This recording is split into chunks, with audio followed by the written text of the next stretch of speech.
Good evening. Good evening, everyone, and welcome. Please take your seat as our program is about to begin.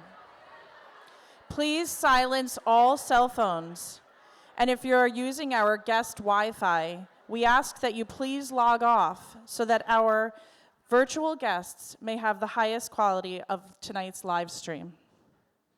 And now, it is with great pleasure we please welcome your MC for the evening, award-winning journalist, Lisa Ling.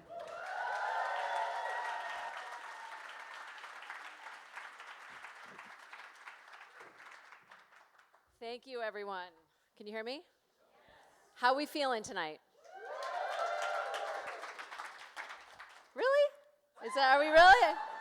Because I want you to know that it's okay if you're not feeling, like super excited, or if you're not feeling super great, if you're feeling kind of shitty, it's okay.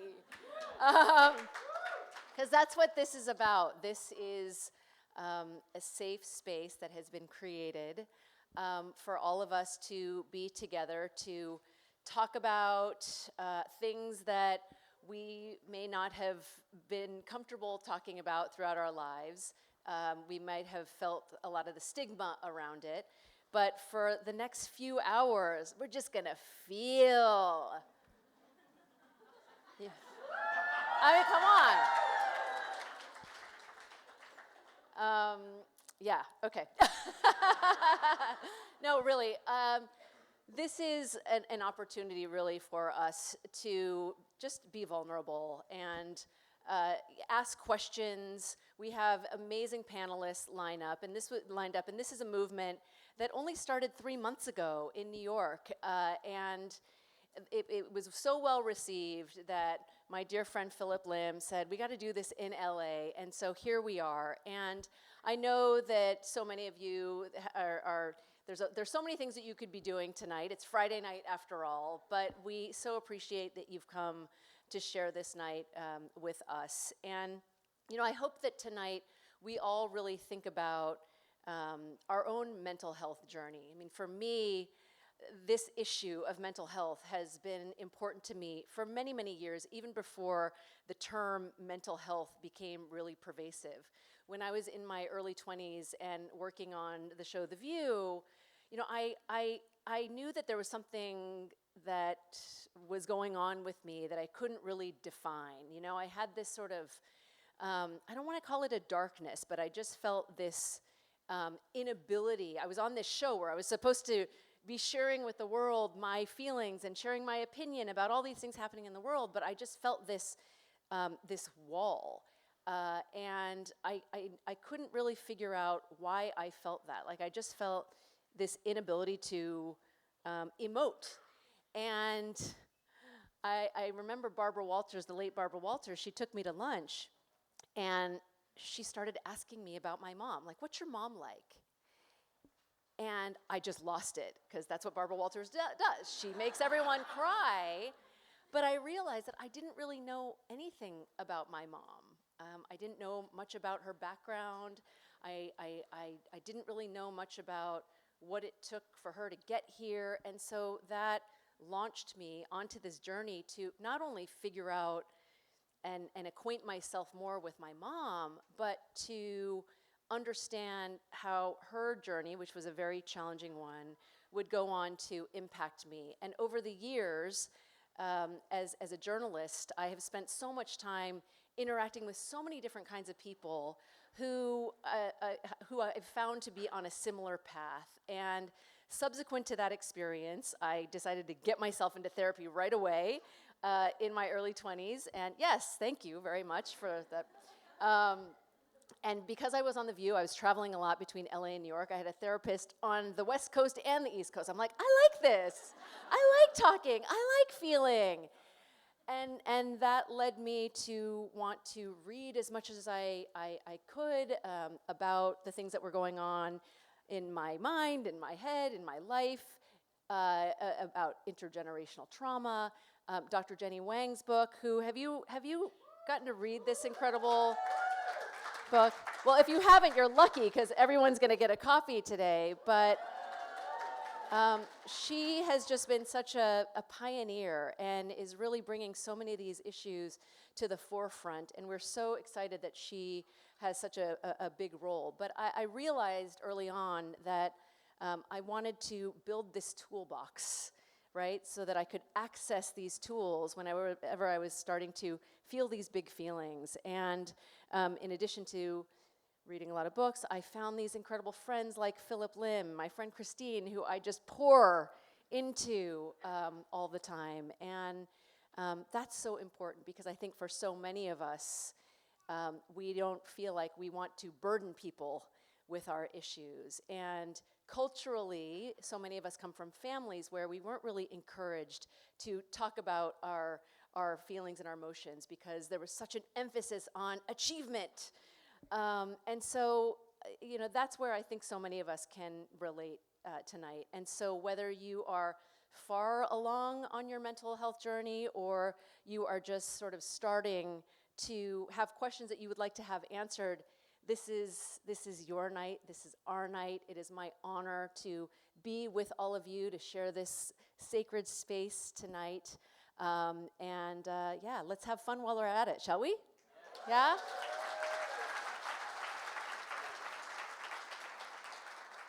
With that, I would like to bring up to the stage Norman Chen, who this wouldn't have been possible were it not for Norman and the Asian American Foundation, or TAAF.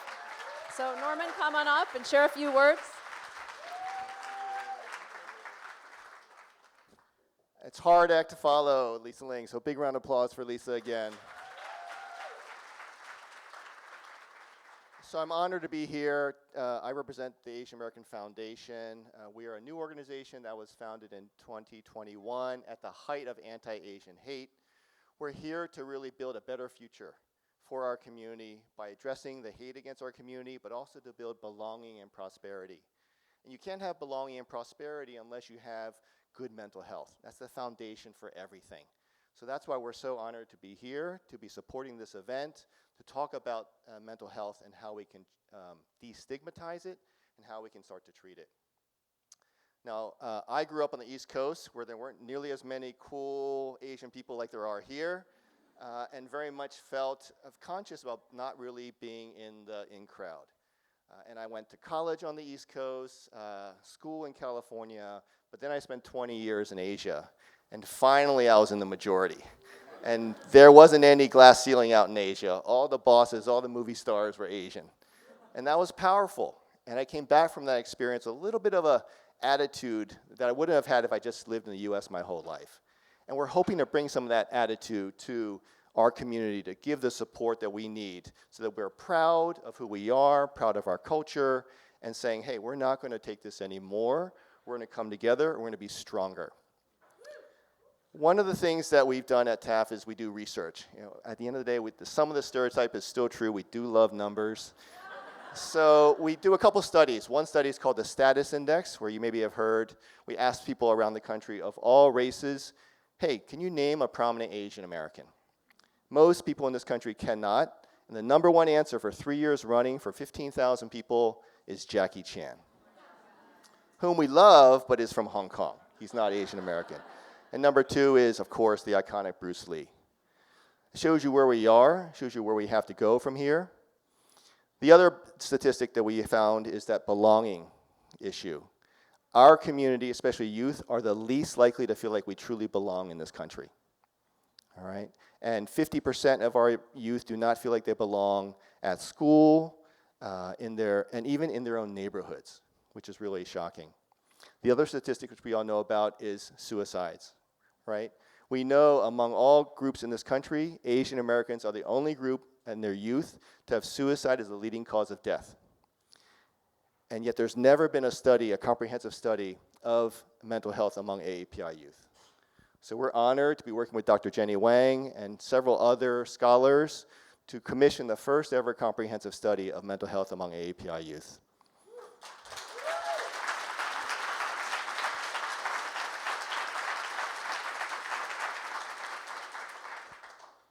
The one thing we learned too is, as we talk to our psychology and psychiatry experts, is we can't have older people trying to use terminology for young people. So the first thing we're going to do is actually do focus groups led by youth to understand what they use to describe mental health.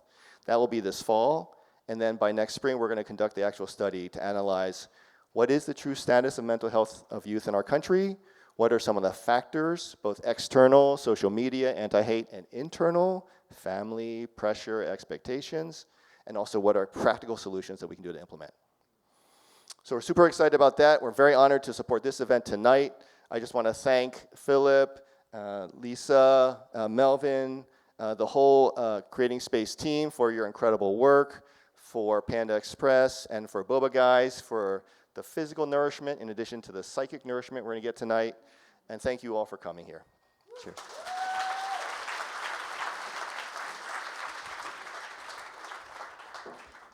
Norman, you are cool.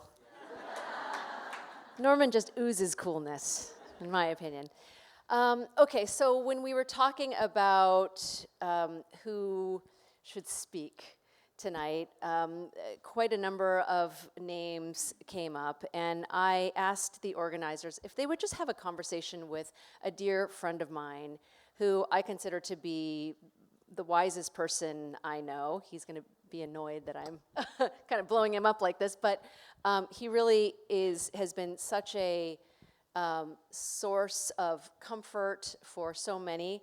In fact, he is the Dean of Religious Studies at University of Southern California, USC. Any Trojans in the house? Nice.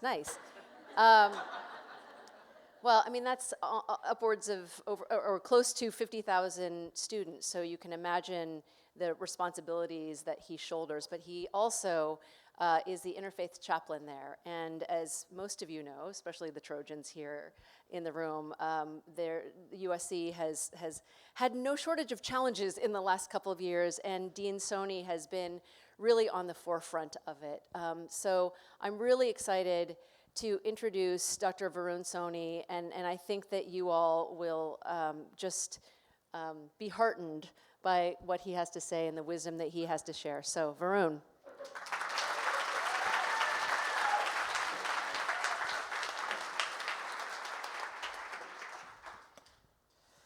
Thank you, Lisa. I really appreciate those kind words. Just like we rehearsed, you really nailed it. Perfect.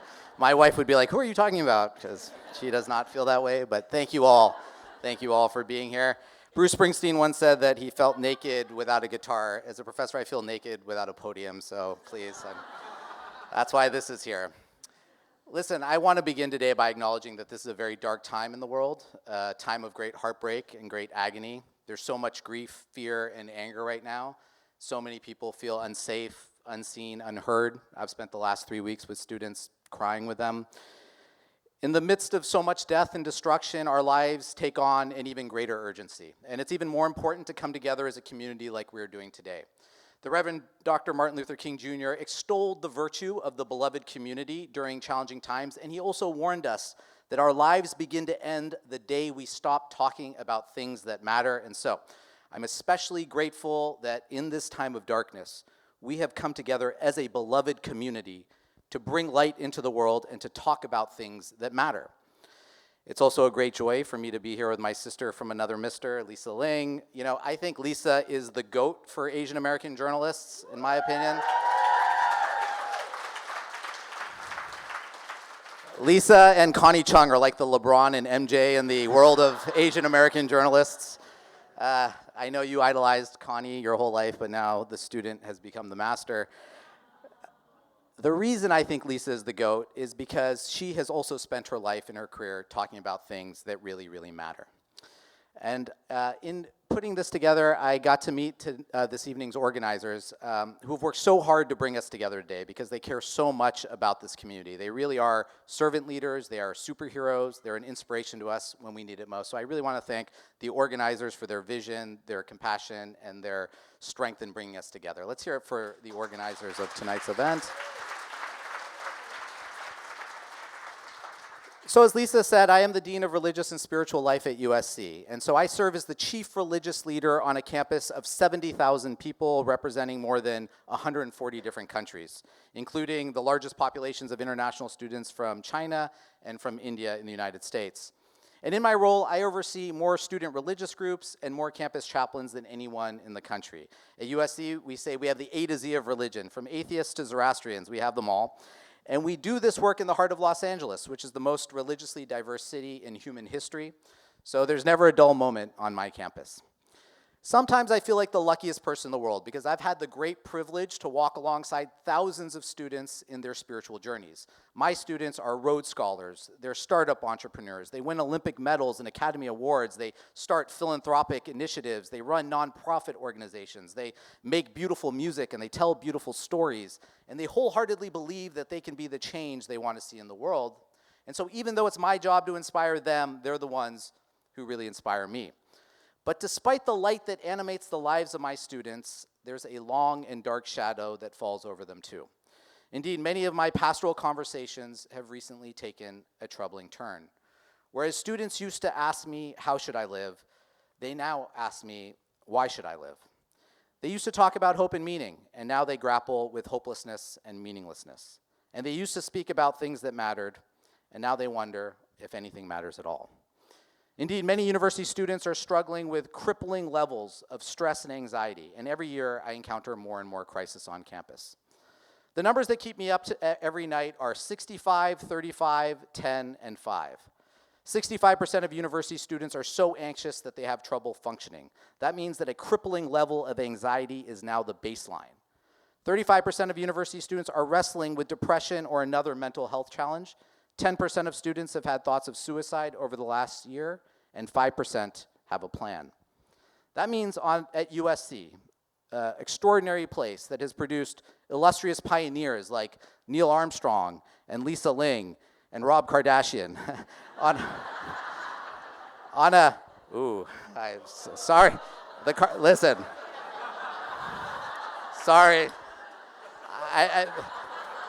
the Kardashians have a lot of pull in this town, so they control the weather too, not just the electricity. So on my campus, my idyllic campus that really looks like a movie set, any picture-perfect, beautiful Southern California day with football in the air and young people everywhere, there are 2,500 students who are walking around my campus at any given time with a suicide plan. These are students who thought they were going to live their dreams and instead woke up to their nightmare. And as a result, I've probably overseen more student memorial services than anyone in the country over the last 10 years. And so about 10 years ago, I began speaking very publicly and passionately about a mental health crisis in higher education. At the time, everyone around me said I was being alarmist and over the top. But now 80% of college presidents say their number one challenge is not free speech, not fundraising, not faculty retention, not infrastructure. Their number one challenge is the mental health of their students. And so what happened? Why are students more depressed now than they were during World War II? Why are students more anxious now than they were during the Great Depression? How can we explain this? It's a really complex question, but from my perspective, our current students, Gen Z, is facing two significant challenges that no generation has ever faced before. The first, and I have a point of view here, of course, the first is the loss of religion. In 1950, 2% of Americans were not affiliated with religion. Today, it's 20% of Americans, and that's the fastest growing religious demographic in the country, those who are not affiliated with religion, the so-called nuns, not N-U-N-S, but N-O-N-E-S. But for Gen Z, our college students, that number is closer to 50% who are not affiliated with religion. So whereas 5% of the grandparents weren't affiliated, 50% of their grandchildren are not. This massive shift in religious identity over just 2 generations is the most important story in religion right now, and it means that the United States will never be a predominantly religious country again. My good friend Lisa Miller is a professor at Columbia University, and she wrote a book that changed my approach to parenting, and I recommend it to all the parents out there. It's called The Spiritual Child. And in that book, she cites a study that completely resonates with what I've seen with my students. The study says that if you have an intergenerational religious experience growing up, that means if you go to church, synagogue, mosque, gurdwara, temple, or other sacred spaces with parents or grandparents as a child, you are 70% less likely to experience depression as a young adult. And so the fact that I see unprecedented religious disaffiliation for young people, and at the same time I see unprecedented depression and anxiety in young people, makes me believe that the nexus is more than just a correlation, it's causality. Many people think religion is about God, but I disagree. For me, religion is a story about what it means to be human, not what it means to be God. It's a language for values and ethics, a canvas for beauty and awe, and most importantly, it's a framework for meaning and purpose. So then if religion is all of these things, why do young people leave religion in record numbers? I believe it's because they see the hypocrisy of religious rhetoric versus religious conduct. Religion might preach about joy and love and peace, but religious people have caused great harm in promoting casteism, violence, misogyny, anti-LGBTQ hate, child abuse. And so young people often feel as though religion has lost its moral authority and therefore has nothing to offer. But too often, when young people walk away from religion, they also walk away from the protective factors that religion offers. Songs and stories to live by, a community of care and compassion, rituals that memorialize life stages, and a taste of transcendence. I always tell young people they don't need religion and they don't need God to thrive and flourish. But they do need the things that religion has historically provided people, because those are the things that make us human. And if religion doesn't provide those things, what will? Well, for young people, the protective factors of religion have been replaced by the aggregating factors of social media. Indeed, Gen X is the first generation in human history to be digital natives. They never migrated to our smart devices. They were born into the social media world. For the last 100,000 years of human history, people have spoken with their tongues, but Gen Z was raised to speak with their thumbs. And as a result, they've spent their entire lives comparing their real lives to the curated, idealized Instagram world of others. And that has made them feel like imposters, like they don't belong, like they don't matter, like everyone's figured it out but them. And more than anything else, it has made them feel very, very, very lonely. According to the health group Cigna, the loneliest people in America right now are not older adults. That's traditionally been the case.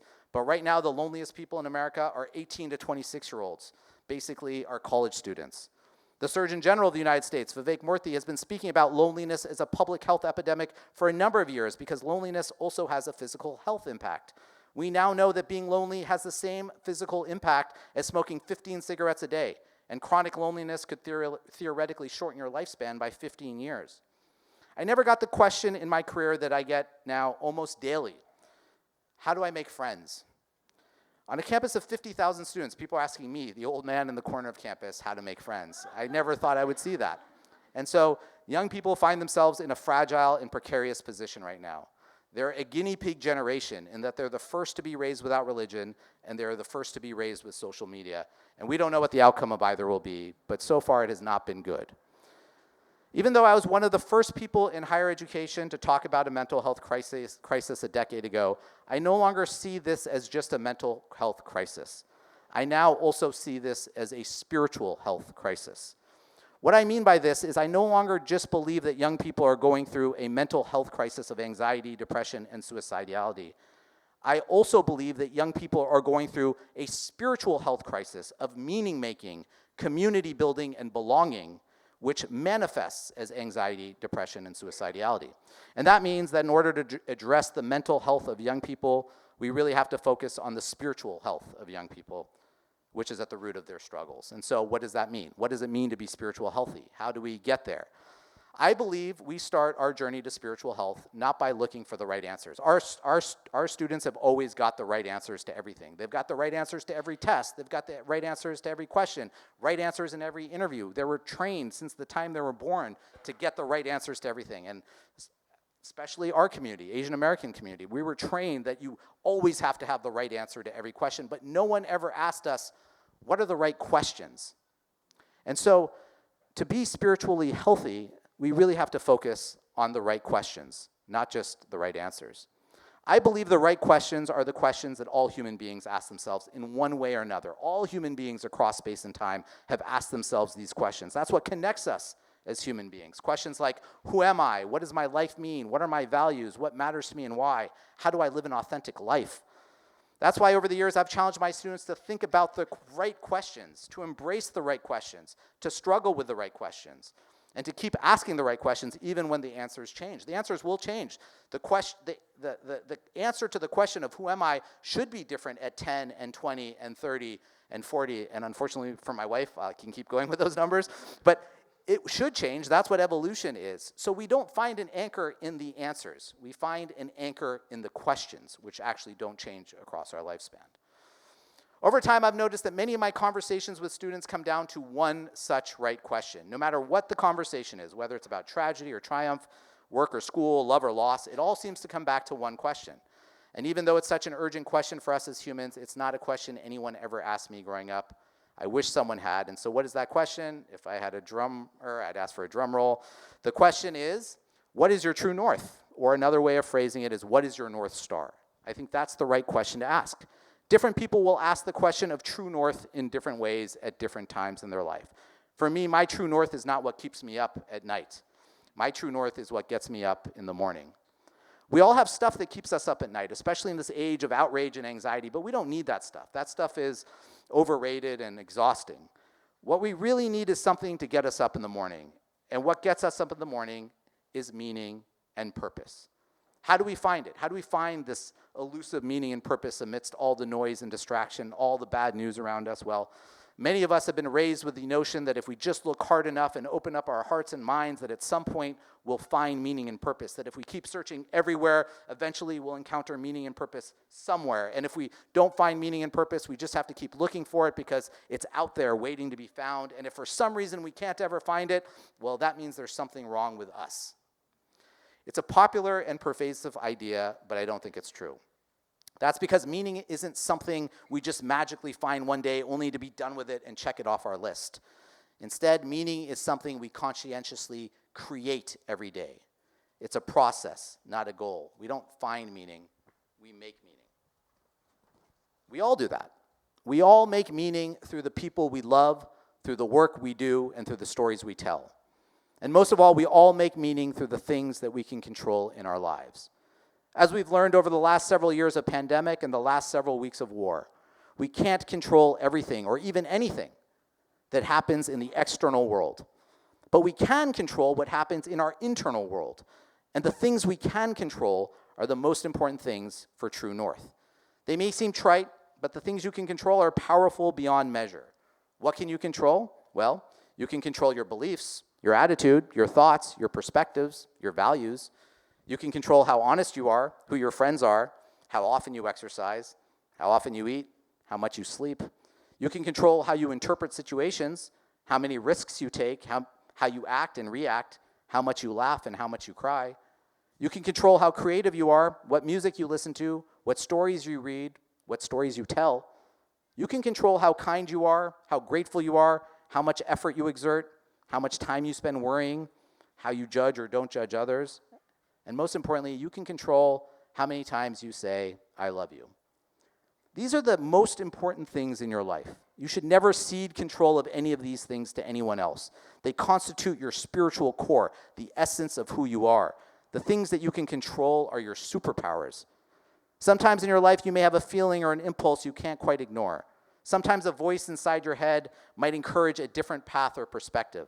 Sometimes your gut tells you to do something that makes no logical sense. I'm convinced that's why my wife married me. It makes no logical sense if you met her, you would agree.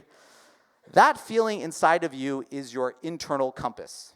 It guides you on your life's journey. It points you towards meaning and purpose.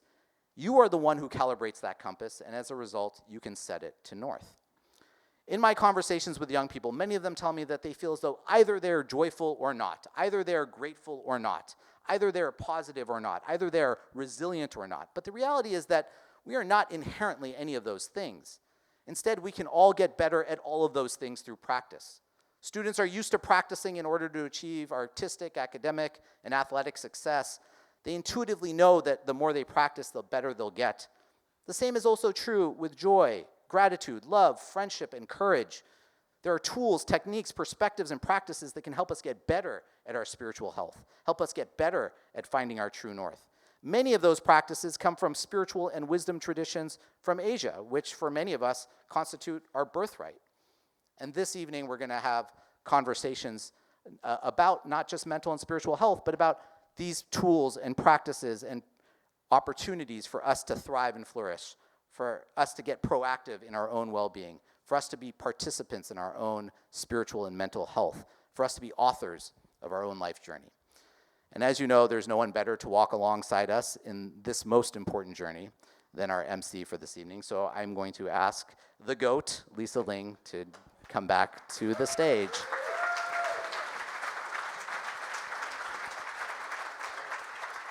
Thank you all. Guys, do you mind if we just kind of change this up a little, change the program up? Varun, could you just come back up here for a second? I was going to introduce our panel and then bring Varun back up, but I wonder if I'm sure many of you were touched by what Varun just said, and so I wonder if we can ask questions now of you. He is also moving tomorrow, so does anyone have any questions that you would like to ask Dr. Soni? I'll start, and you can think if you don't have anything yet. You talk about spirituality sort of being a key to one feeling like we have meaning in our lives, right? There are many people in this room who've been burned by religion. So what would you suggest for people who are wanting to seek a spiritual path but still feel, burned by the faith in which they grew up or that they've been exposed to? That's right. Well, thank you. That's of course true. Religions cause great harm, and I think that's why young people have disaffiliated in record numbers.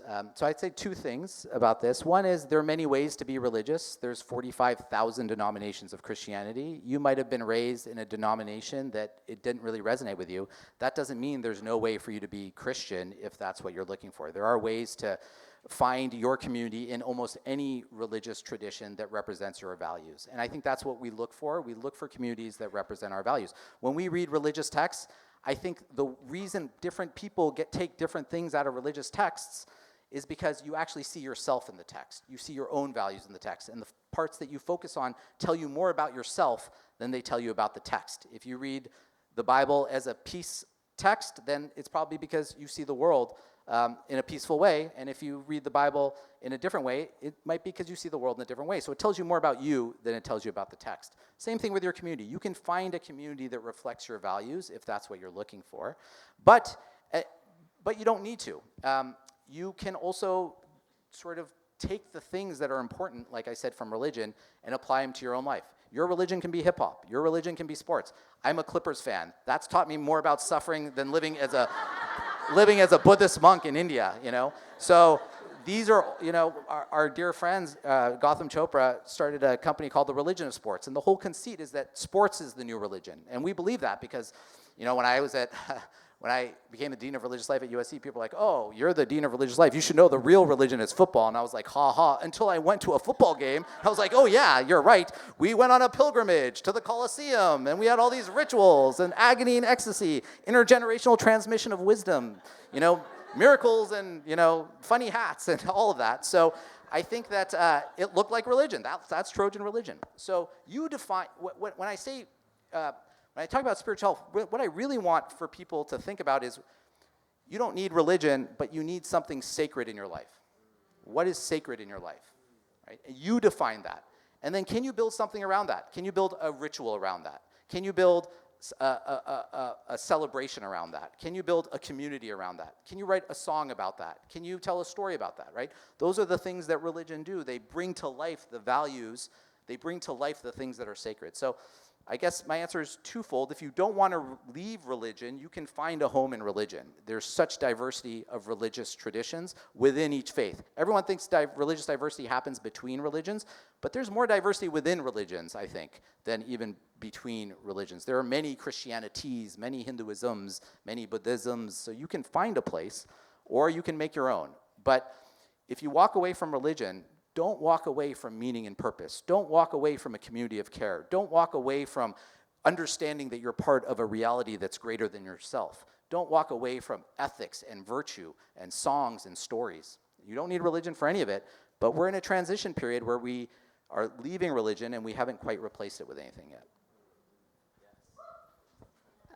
What role, Varun, and do people have questions? Okay, get those ready. I just wonder what role community plays in the sort of overall idea of spirituality.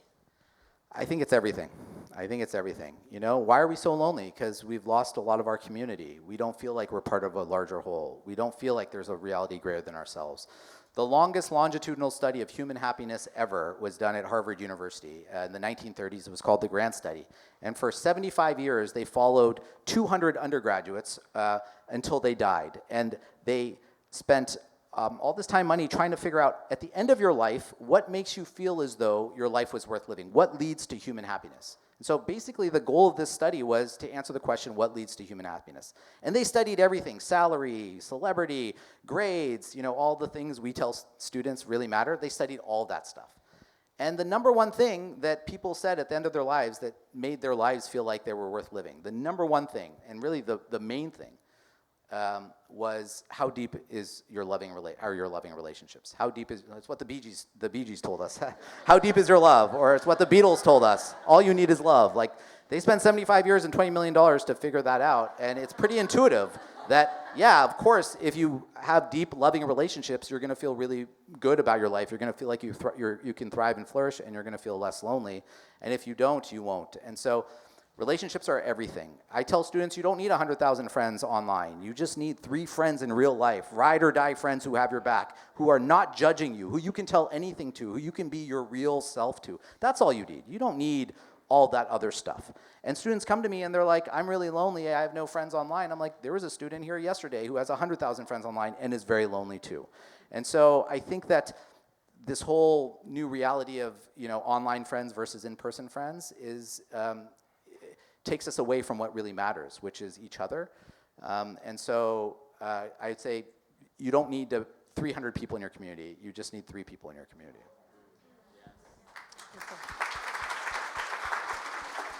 Does anybody have any questions for Varun?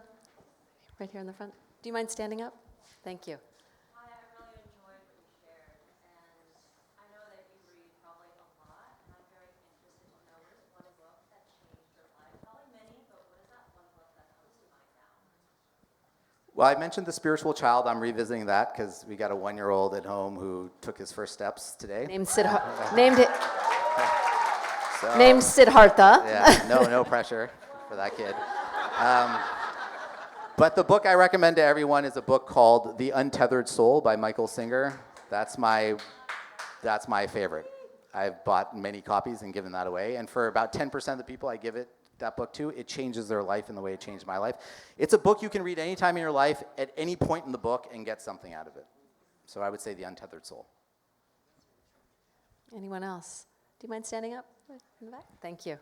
Very exposed. Thank you, Dr. Soni, for your talk. You met earlier, I actually did go to USC, and something that I've seen a lot on campus recently is what you were talking about, right? Like just the notion of collective grief. And I don't know, like the sense of hopelessness in community seems to be fizzling away more and more when you lose a sense of trust in the people around you because of things that are happening in the world. So what do you think is the best way to kind of moderate your sanity while the world is falling apart?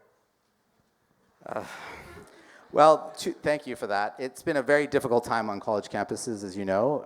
There's a lot of pain and a lot of division, a lot of heartache, a lot of fear. I will say, you know, on your point of trust, I think that's actually critically important. Every year, the UN says, you know, these are the happiest countries in the world. And every year, for some reason, there are Scandinavian countries with terrible weather and high taxes. And I'm always like, how are these the happiest countries in the world? But if you look at a country like Sweden, why is it so happy, or Norway? It's because they have the highest level of trust in their institutions. They trust that their tax dollars is going to go to good use. They trust their government, their educational facilities, their financial institutions. I don't see trust amongst young people. And I feel like if you don't have trust, it's hard to feel like you belong or thrive or flourish. You know, young people don't trust universities. That's why we get petitions every day. They don't trust financial institutions. That's why crypto is a $1 trillion industry. They don't trust religion. That's why all these churches are going to die out. They don't trust traditional institutions. And so I think that's a problem. The lack of trust that people have in institutions make them feel like they don't belong, or it's a trigger. So how do we get past that? That's a tough one. You know, I know that at USC we've been trying to build trust, and I think the only way you build trust is to act in trustworthy ways. But I think we have a culture of distrust, and that means that it's really hard for us to thrive and flourish. And I guess to your point of how do we get through this, I don't think there's any right way to get through this. However you're feeling is the right way to feel. However you're grieving is the right way to grieve. It's important to honor the pain. The Buddha taught us that life is suffering, and that means that if life is suffering, if the baseline of life is suffering, when we're not suffering, we're doing something right. But American capitalism tells us that life is happiness, and if we're not happy, we're doing something wrong. These are two very different perspectives, and so sometimes we end up pathologizing pain or suffering as something bad or the enemy, when in fact, from a Buddhist perspective, it is actually the only truth. It's baseline. And so I think it's important, if you're suffering, not to feel suffering of suffering, not to feel bad about feeling bad, not to beat yourself up because you're experiencing trauma, just to be there in that trauma, in that pain, and with each other. The best source of support is each other.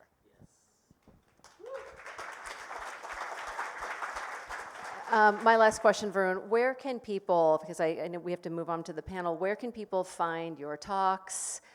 Where can people stay connected to you? I'm not on social media, but I guess you can email me. But tell them about some of the podcasts where they can hear from you and hear more. Yeah. Hear more from you. I just Google my name and something might come up. Honestly, that's fine. So there's no place. I need Lisa's help with that. Dr. Varun, Soni, everyone.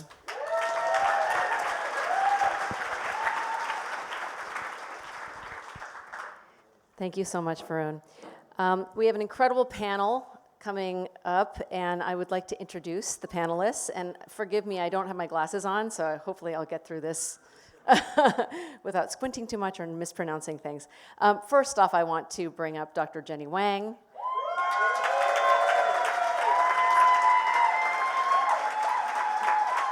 Who I just love that you are just such a rock star in this room right now. Dr. Jenny Wang is a psychologist, speaker, and author of the book, Permission to Come, Reclaiming Mental Health as Asian American. Again, that you will all receive a copy this evening. She works from a social justice and intersectional framework focused on understanding the impact of racial trauma and racial identity on mental health. I'm so sorry, guys, I didn't bring my glasses. Dr. Jenny Wang, everyone. And Nik Dodani, come on up, Nik. Nik is an actor, writer, and comedian known for his role in Netflix's Atypical, for CBS's Murphy Brown, and the upcoming Warner Brothers and New Line Cinema feature, The Parenting. He's the co-founder of The Salon, a network that seeks to accelerate the creative development of South Asian Americans in TV and film. Nik, everyone. Nik Dodani. And Molly Kawahata. Come on up, Molly. She is the founder of Systemic Impact Strategies and a former Clinton advisor, cabinet advisor, climate advisor to the Obama White House. She's the subject of Patagonia's film, The Scale of Hope. And if you haven't seen this film, guys, go see it right away. Molly takes on so many things in this film and really gets vulnerable. And she is just extraordinary. So please go see her film. It shares her work to reframe the climate narrative, her passion for alpine climbing, and her journey living with bipolar II disorder. So, Dr. Jenny, take it away. Thank you all.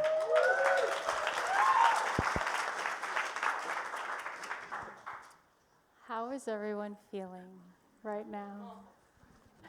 Thank you all for being here today. It is a dream, honestly, to be sitting together with you all and creating this space.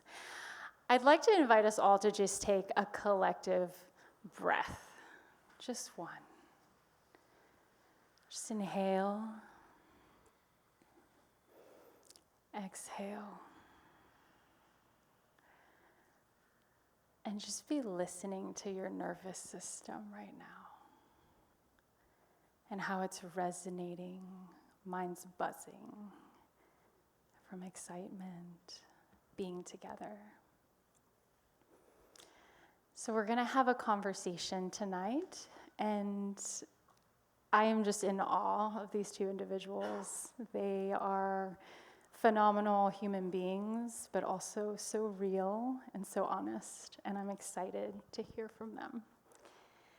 So I guess we'll start with Molly, but can you tell us the parts of your identity that are not in your bio that are important for your mental health? Yeah, it's such a good question, right? And it's funny because until I did a film with Patagonia where I was like, I'm bipolar, that was not part of my bio.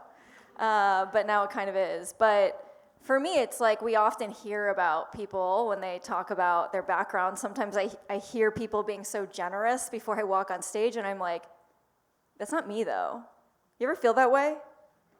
And it's like, I think about the fact that growing up for most of my life, I honestly felt like my mind didn't seem to work as well as I thought everyone else's did. I'd get these debilitating lows, right? It was hard to get out of bed. I'd have insomnia. I started avoiding human interaction. And then I got this sinking feeling that I'm just not going to be one of those people who gets to live a long life. It's just not in the cards for me. And then on the other side, I would get these alarming highs, right?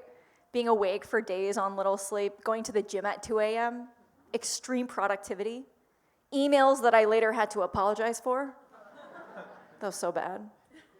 And, like twitching, anxiety, panic attacks, so many elements of this I know people can relate to. And at one point I was like, either is something wrong with me, or does life just require a tremendous amount of suffering and everyone else is so much better at dealing with it than me? And I thought, it's got to be the latter. It would be over a decade until I would get the diagnosis. I desperately needed a bipolar II disorder, which was the scariest moment of my life. It happened to me on my second day working at the White House, and the greatest thing that ever happened to me. This is the moment I realized there was hope, that things can change.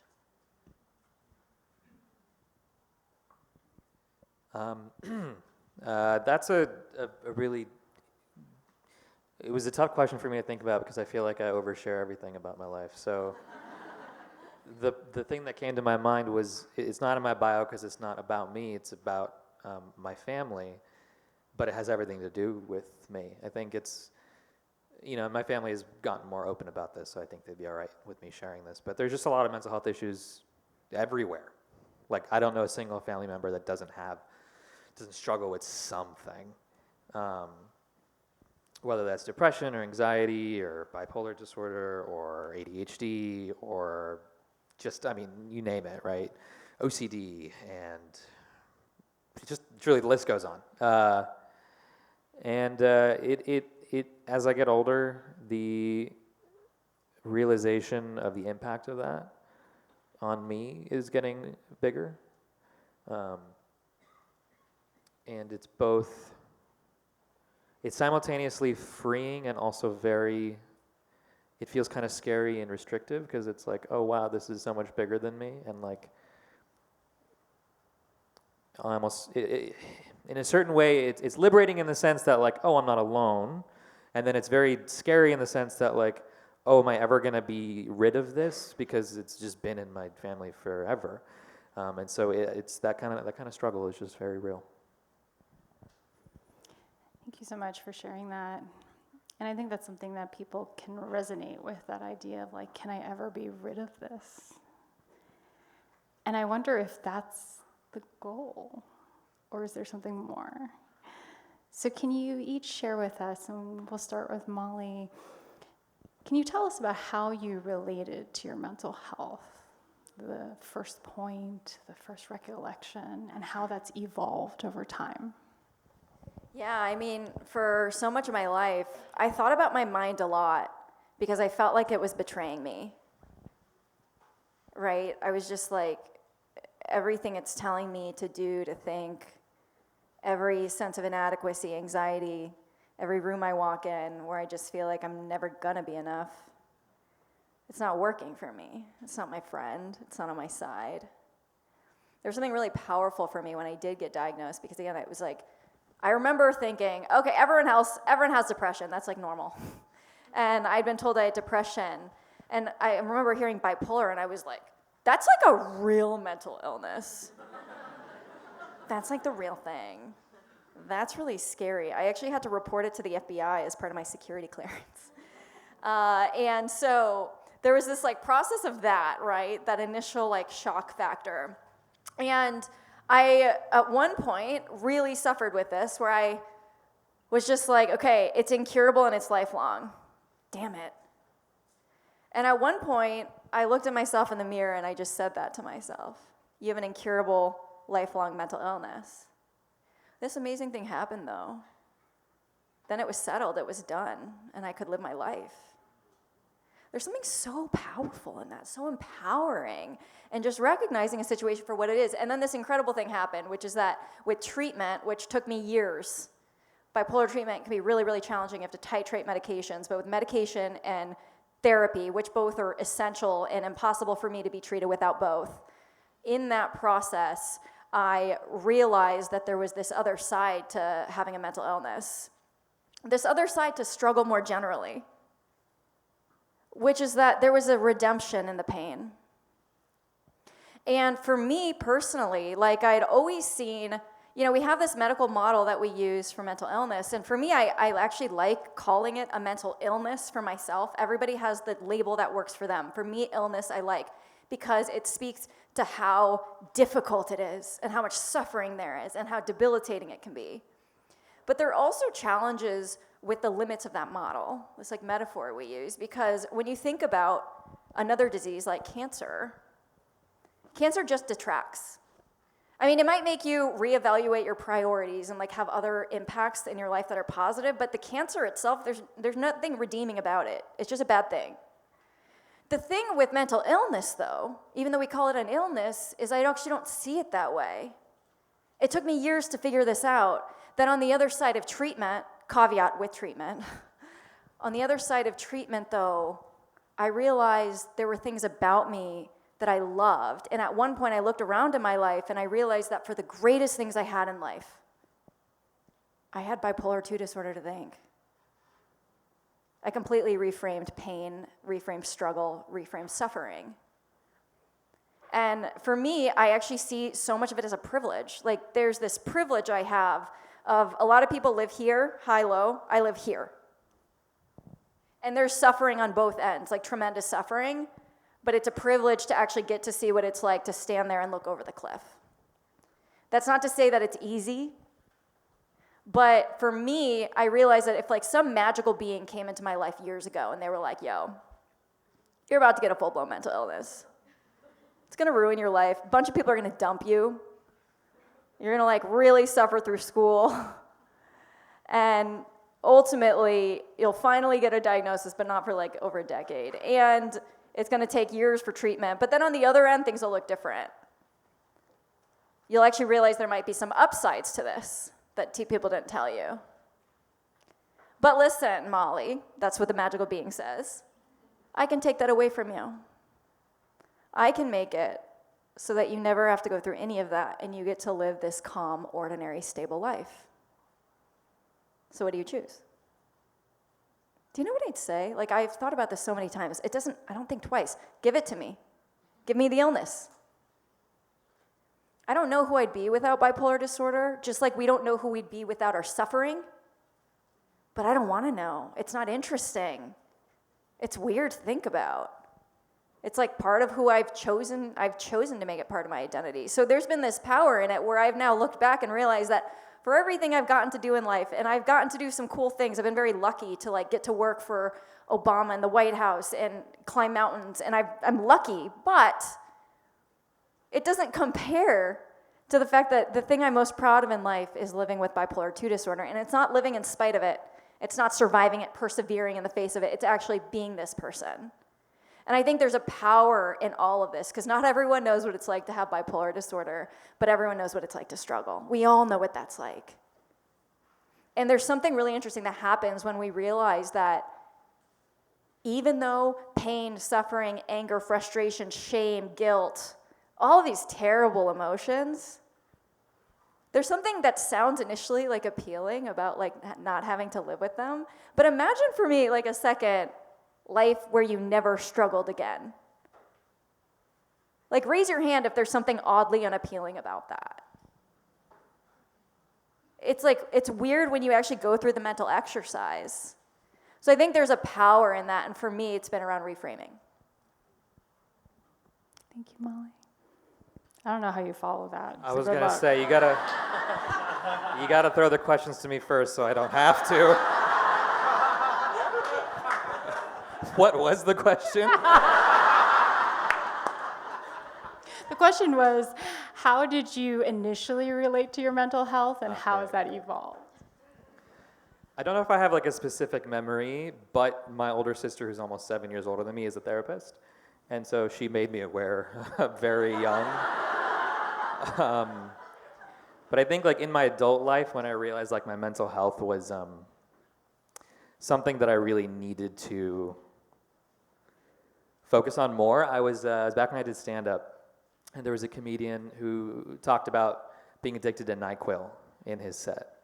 And afterward, I went up to him and I was like, yeah, when I was in college, I couldn't sleep. I fucking love NyQuil.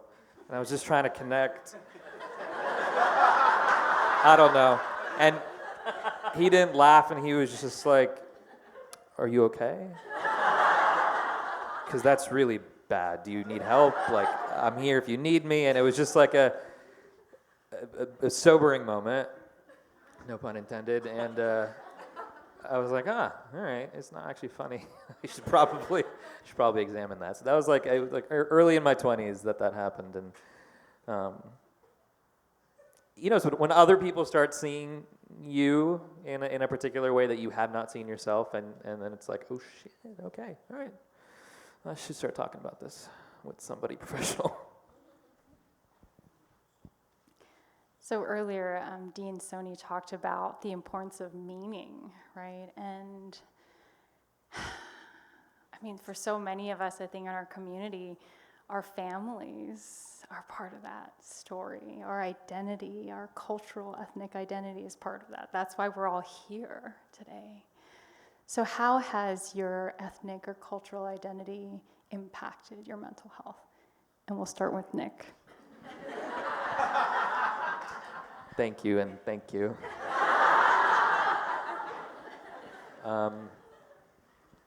My I'm Sindhi, which is, that's rare. My grandparents were refugees in the partition of India and Pakistan, from what is now Pakistan to what is now India, and so it was the largest, or one of the largest, I think it's the largest forced migration in human history. And a lot of death and destruction and trauma with a capital T amongst my grandparents, and then obviously amongst my parents. And I think like that is just something that I very much still feel. I think we think, 1947 was so long ago, there's no way I'm still feeling the impact of that. That had nothing to do with my anxiety, but it does. It does. And I think it kind of goes back to what I was saying in the beginning, like how much your family really affects this conversation. And so as I get older, I'm trying to learn more about the partition, because it's something my family doesn't talk about. My grandparents don't like talking about it. My parents have instructed me not to ask my grandparents about it, and I've respected that wish. Sometimes I wonder if I should keep respecting that wish, but I don't know, that's different conversation. But as I get older, I try to learn more about it, because I think there's some healing in that. There's some healing in hearing the stories and just acknowledging that, like, 2 generations ago was like not that long, and those scars are like in your DNA, and it's okay. Thanks, Nik. Molly. Yeah, well, so for me, that story starts where, my family was forced to give up everything they owned, and they were put on trains into the desert. They were sent to Topaz, Utah. A lot of other families at this time during World War II were sent to Manzanar, Heart Mountain, places of desolate wilderness for being Japanese American. And, I grew up with this story in a similar way. It was like, you don't talk about it. My family actually refers to it as camp. Like, at camp, this happened. At camp, we did that. It's part of you, right? Like, it's part of who you are. And something really interesting I think about is I look at photos of my grandparents who met at the camp. They met at Topaz. And at Topaz, they each gave like $1 and knew like somebody who did art supplies in San Francisco who sent them art supplies. And they started an art school. At Topaz, Utah, they came out with some of the most extraordinary art. And if you know of Obata, he was at Topaz and helped run the school. And I look at the photos, they had a poetry club. They're like genuinely happy. It's not like fake smiles, like I see it on their face.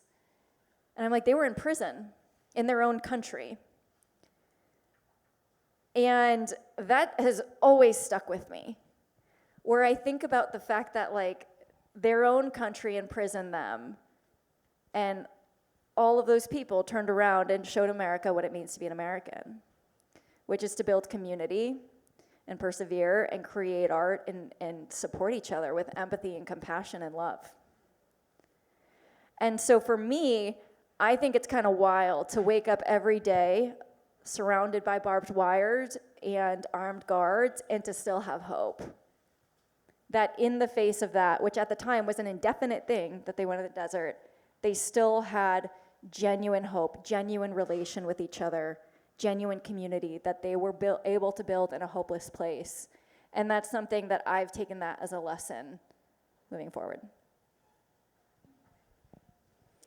There's something powerful about accepting one's circumstances and then creating in spite of it or even alongside of it. And I think, you both have talked about how that intergenerational trauma, right, that lineage still lives within us, right? We feel its tremor, right, and it's in our very soul. So thank you both for sharing about that, about your families. This next question is, I'm going to leave it really open-ended, but how has your mental health been informed or impacted by those around you, either in positive or potentially problematic ways? Whoever would like to start.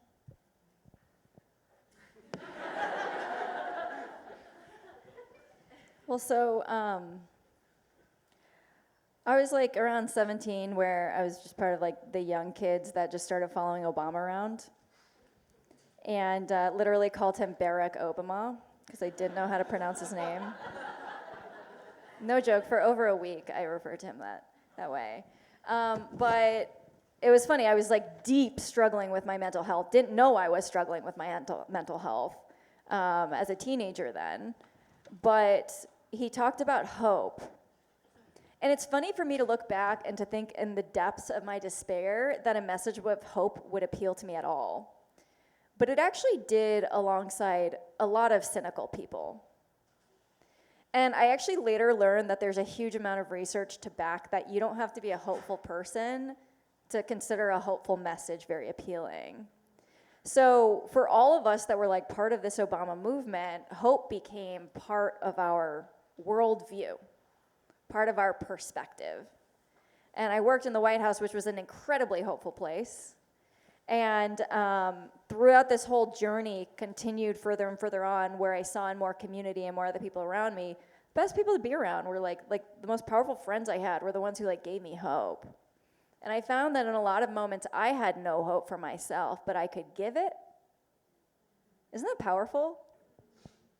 That like you can be that for someone else, right? Isn't that why we're here? To serve in that way, to be there for each other. So that for me was like this powerful experience of collective hope. And it echoed my grandparents' experience at the camps. What's that? There's that old cliche that's like you're the average of the 5 people you spend most of your time with. I very much believe in that. I've noticed how I have changed over time simply just by the folks I keep in my company.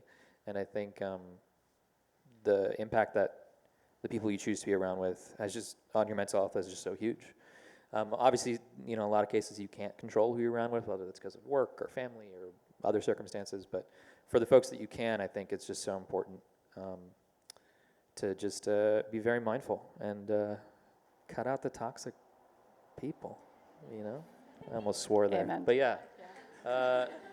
And it's not even as simple as cut out the toxic people. Sometimes it's like talk to the toxic people and set boundaries and make it less toxic, or like, you know, figure out if you're the toxic one.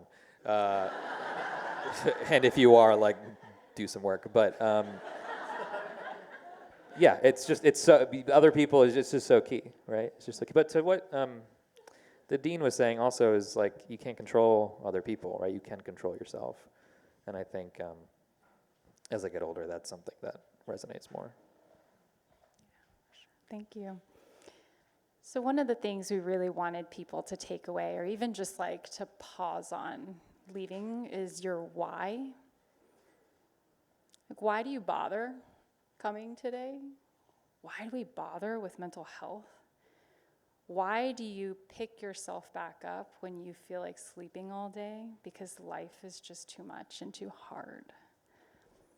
So can you each share with us your why? Or maybe like your journey of even finding that why with regards to your mental health?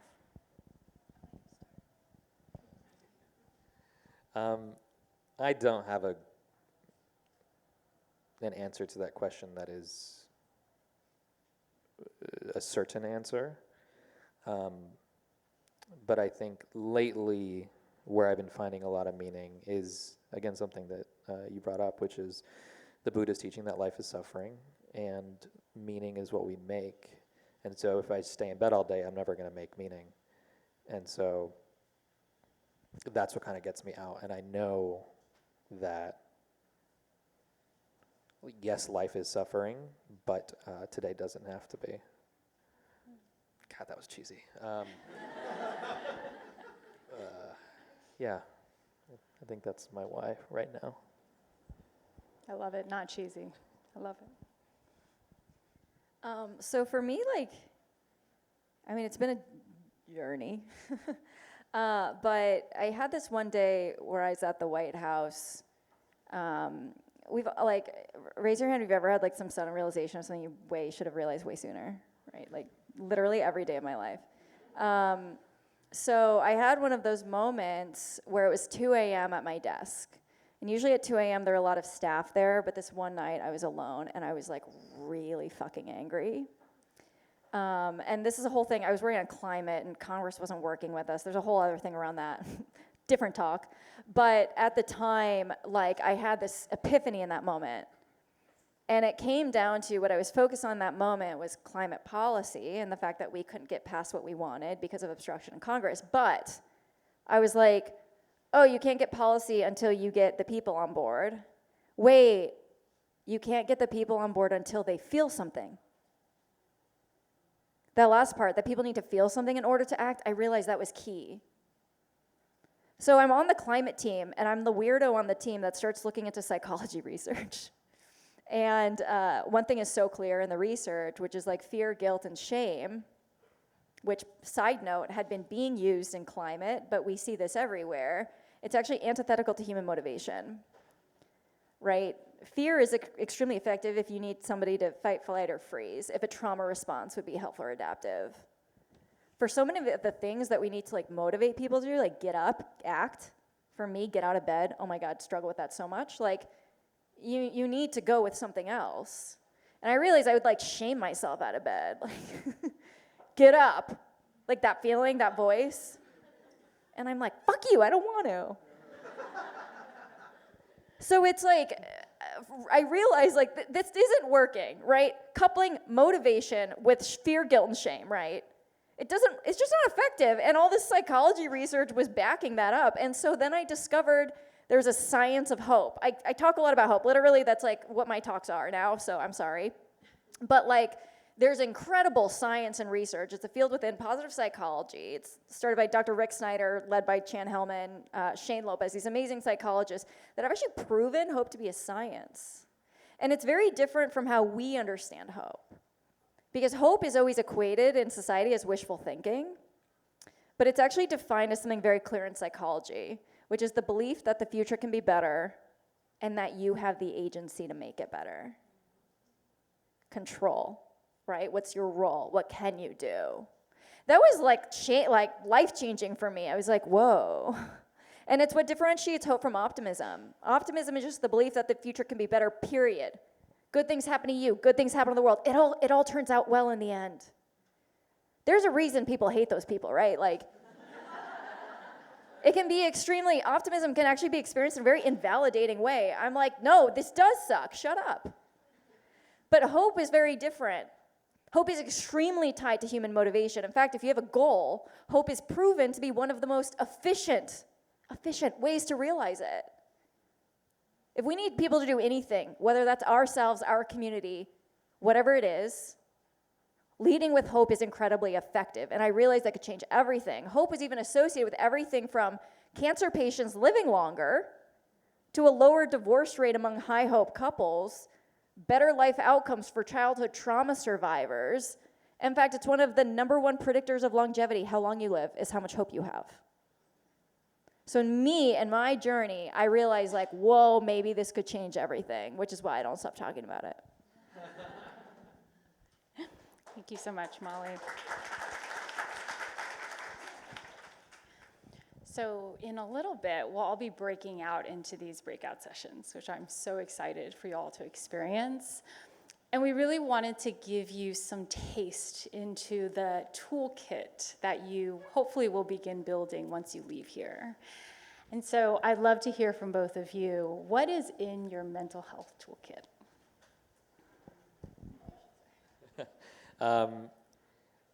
Meditation and mushrooms.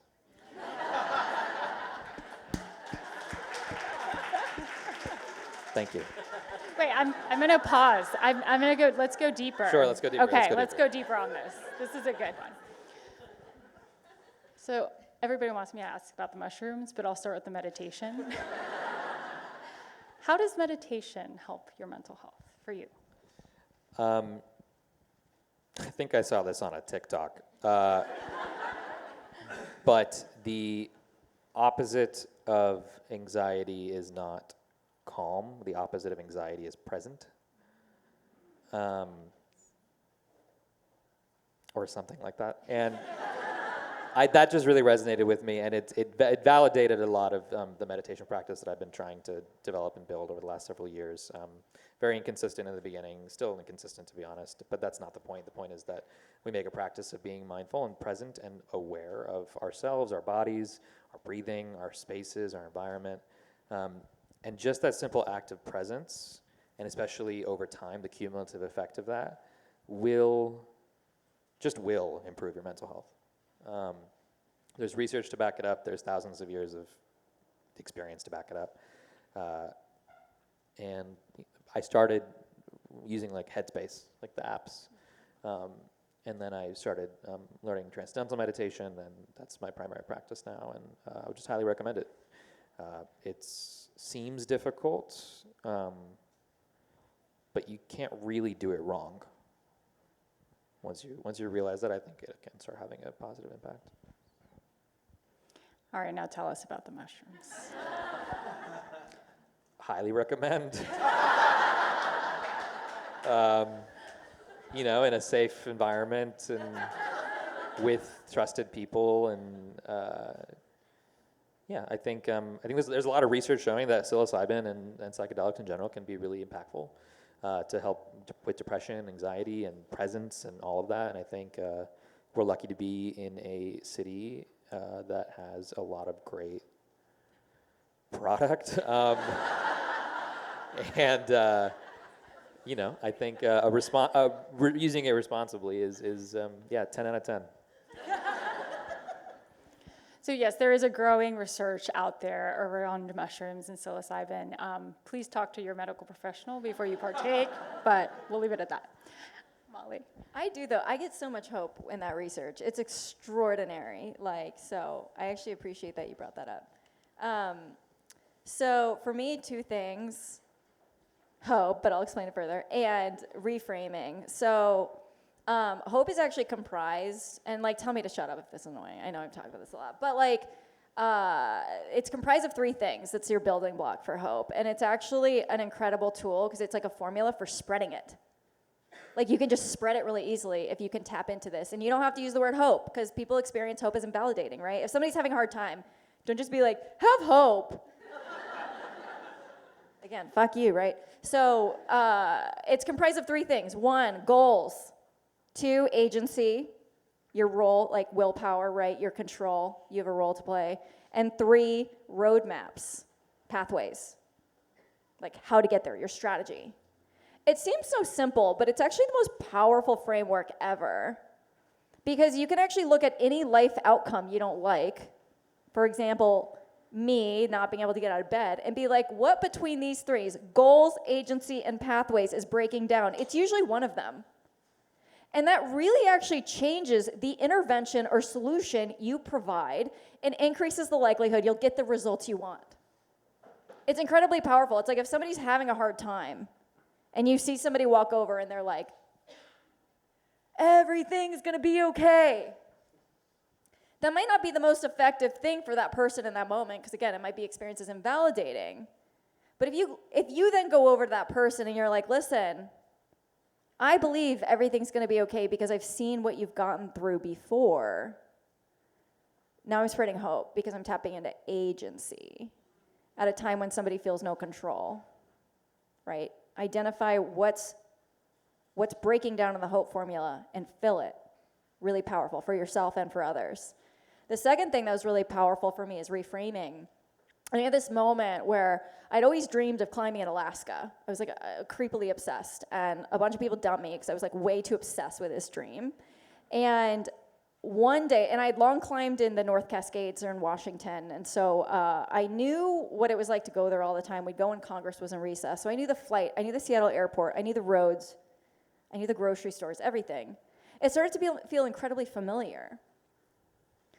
And then my first time going in Alaska, I'm like sitting on a lawn chair outside eating pizza, about to go into mountains I've never seen. And I start looking around and realizing I can't find one thing that's familiar. You ever that feeling? And so the body starts reacting, right? Even though I don't know what's going on. So I get up and I call my friend. I'm like, I don't want to be here. I don't want to be here. I can't find one thing that's familiar. You know what he said to me? I thought he was going to say either 2 things. 1, it's okay, you don't have to go. You can come home. Or, it's going to be great. You're going to be awesome. Go for it. Go crush. But you know what he said? I'm jealous of you. Jealous? How can you be jealous? I'm on the verge of a panic attack. Can you hear me? He said, that pain you're feeling, it's discomfort. And if you weren't feeling it, you wouldn't be on the verge of a breakthrough. Reframing. I saw my pain differently. It was still pain. Discomfort's definitely still pain. But it had a purpose. It was getting me somewhere. And that gave me actually the hope I needed to go in and have this breakthrough. He was right, I did have a breakthrough. He's like, called it. So there's something really powerful when we can reframe our pain. Now, life is hard. It shouldn't be brutal. So like we need to get help and get treatment and do all of those things. But it's still fucking difficult. We're still gonna endure those things. And a life without that, again, oddly unappealing. We actually don't want it. So when we can realize that there's a redemption in our pain, that there's a reason we feel it, that it's what makes us human, it's why we're here in some ways, it creates community, it connects us to each other, that can really change your outlook as you go through that, as you move through that emotion. So for me, that's been really powerful in like reframing it and how I see it. Thank you both.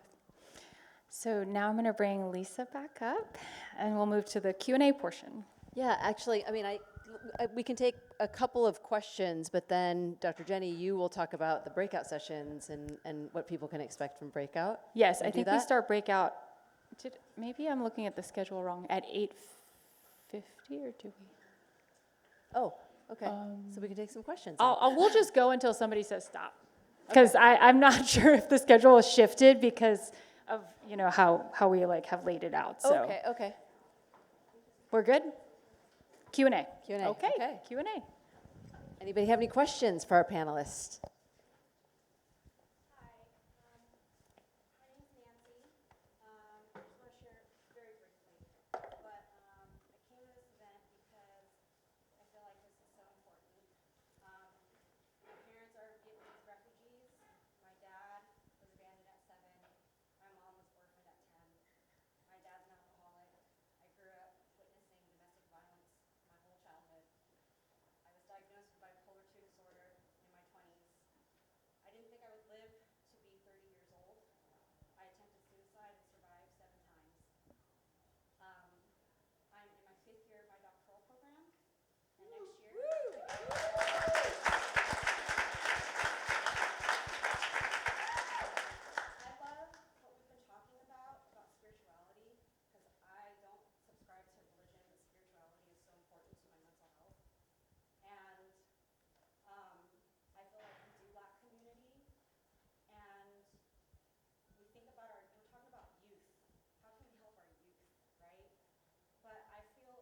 for your question. That's a big question because we're talking about structures, we're talking about systems, we're talking about training programs that are steeped in a lot of frameworks that I think once you're done with your doctoral training, we'll talk about. But right, there's something that I think Western training models don't get, which is that they try to make the clinician the expert. They try to make us seem like we're these perfect individuals who are there to help and fix other people. And I think all the clinicians in here would agree with me, that is not what we do. And the moment we remove our own humility and vulnerability, the relationship is lost. Because they see you, and especially in our culture, as someone to defer to just listen to, right? And they are not gonna feel like this is safe. So I'm sorry that you had a supervisor say that to you. They clearly were not culturally competent or trained in a certain way to, I think, reflect very marginalized peoples. But I think a lot of clinicians who have come out of those systems and frameworks will tell you that your humanity is the essence of our work.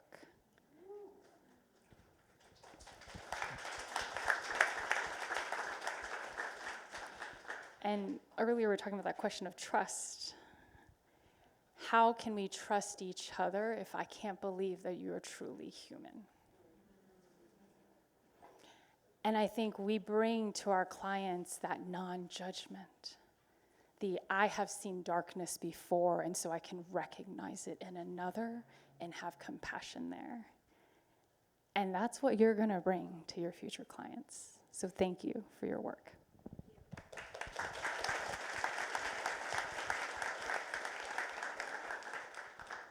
Any other questions? Do you mind standing up?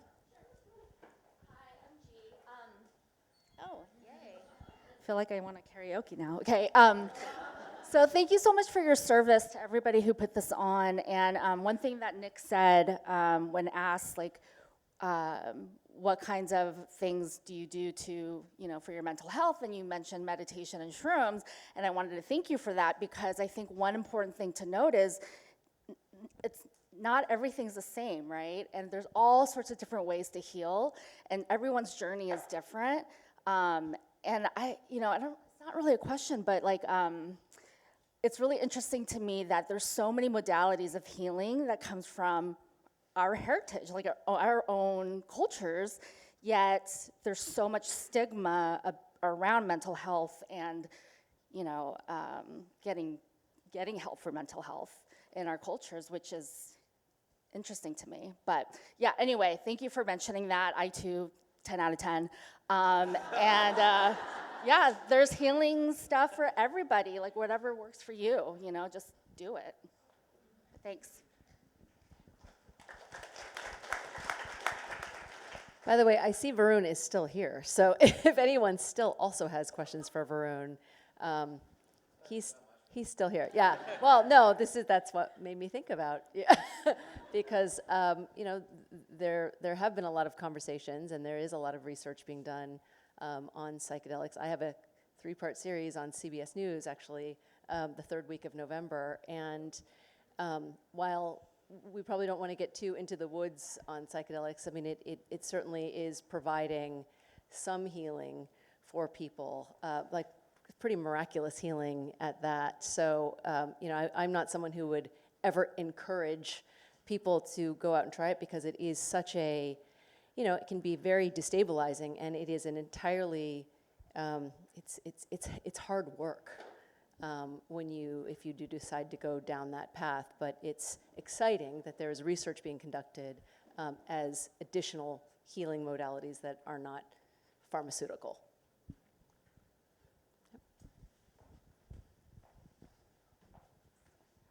Hi, my name is Melody. Thank you so much for giving us this space. I have a question for Varun and Jenny.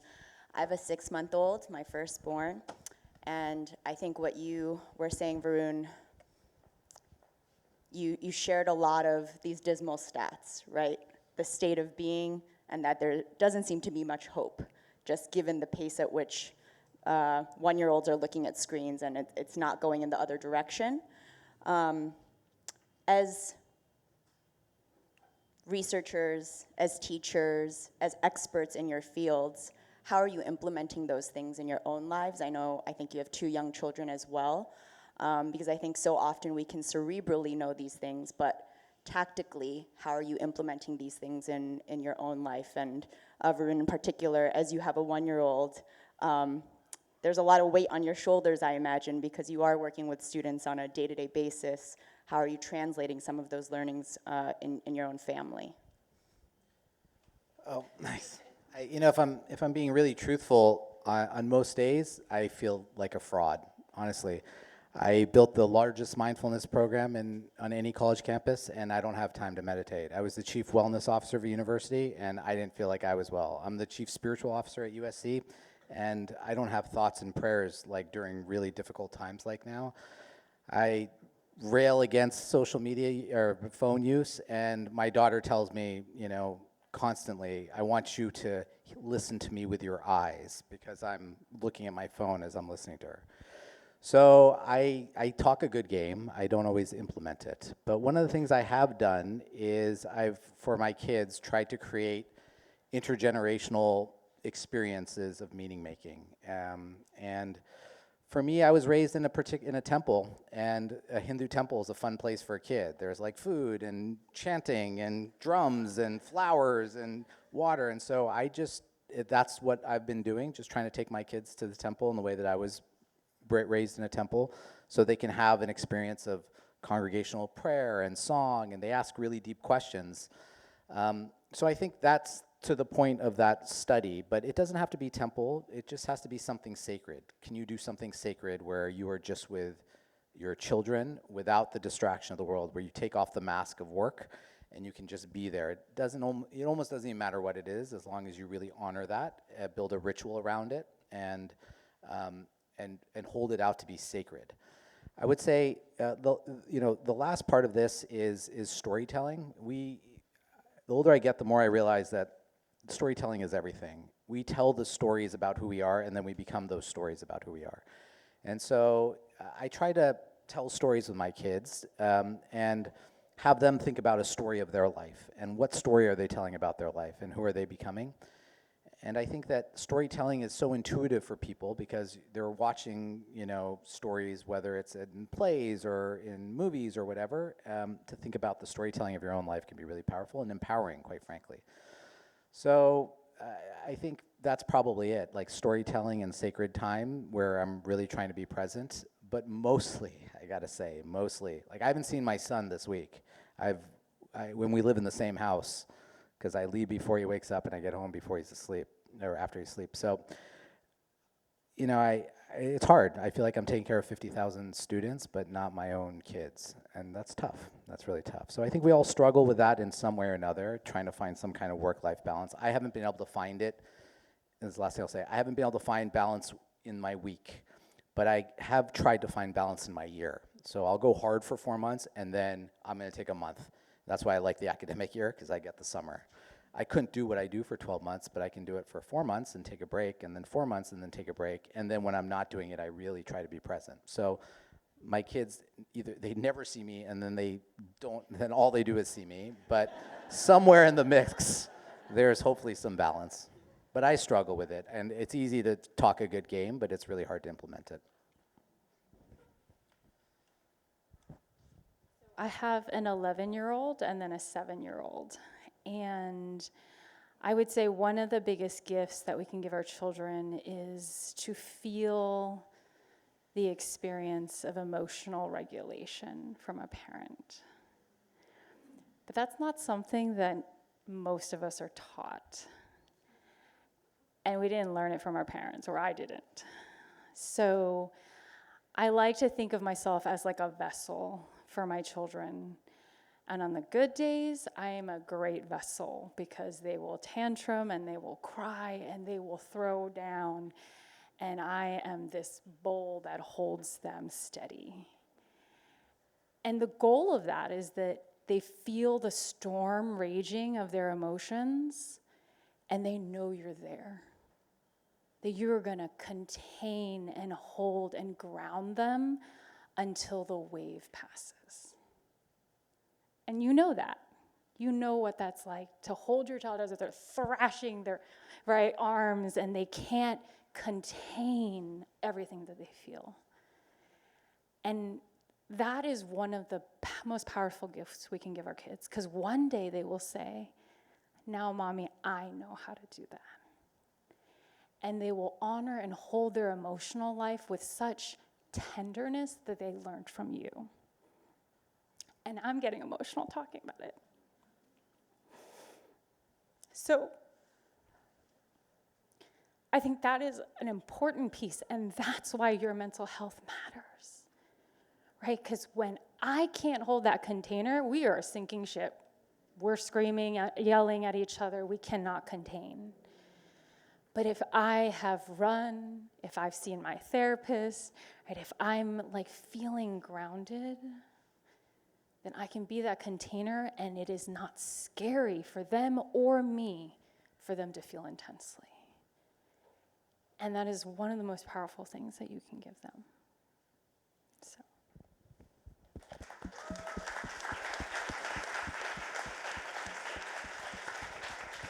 Any other questions? Peter Shaw with the hat. Hello? Peter, you're next.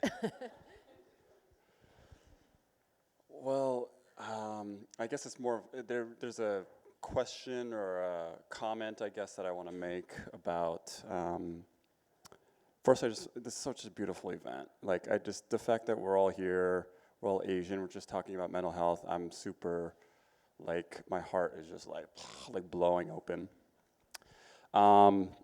And you know, Jenny, you were talking about how human mental health is, and so I've worked in mental health for the past 10 years, and I guess like the point on intergenerational trauma. Sorry if I'm like having a hard time talking. I'm just like I have so much emotion, but like the point on intergenerational trauma, I think, is so important. And how it relates to our mental health or mental illness, and you guys have mentioned it, but I just think it's so connected to, you know, like our mental illness is not just ours, you know, it's not just something that we, like, you don't have to blame yourself or feel bad about it, because this shit comes from our fucking family, yo. It's like our family, like especially being Asian, it's like there's so much pain and suffering our parents went through.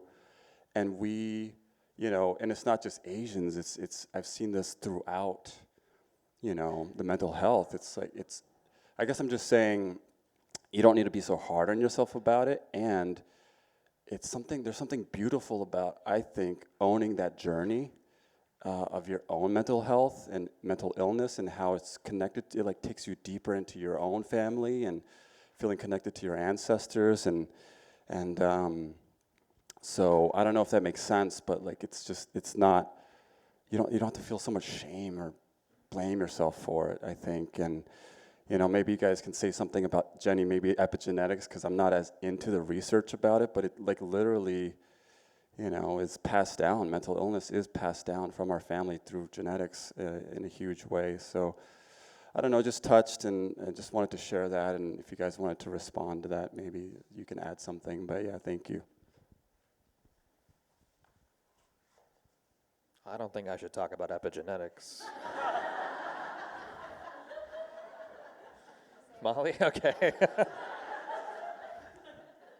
It's all you, Jenny. I'm not an expert on epigenetics either, but there is, I guess, an area of research that looks at whether or not these effects of trauma or these very kind of impactful human events actually change our DNA, and how that might actually manifest then when we go on to have our kids, and whether or not we have somehow shifted their genetic makeup and how then they will interface with the world. But I think you bring up a good point in the sense that, like, that's why we're here. Because if we work towards our own healing, whether it's through our genes or whether it's just how I show up with my kids, something changes. And I'll always say, and I say this in my book, that like my mom changed our intergenerational trauma in one generation by choosing not to physically hurt us when she was angry. And so even that, such a small shift in her mind, that when I'm angry, I'm not going to take it out on my children in the way that her mother took it out on her, that was the change that is the result of why I'm here today. So thank you.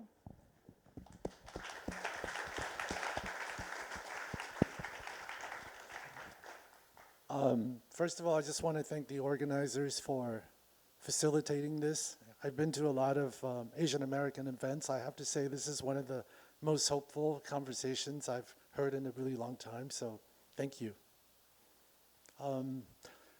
Look, I've been, as an Asian American growing up in this country, I've been through it, you know, patriarchy, being a descendant of war, civil war, and the craziness of being an immigrant. All of those things, like, these are pejoratives I think most people in this room can identify with and know very well.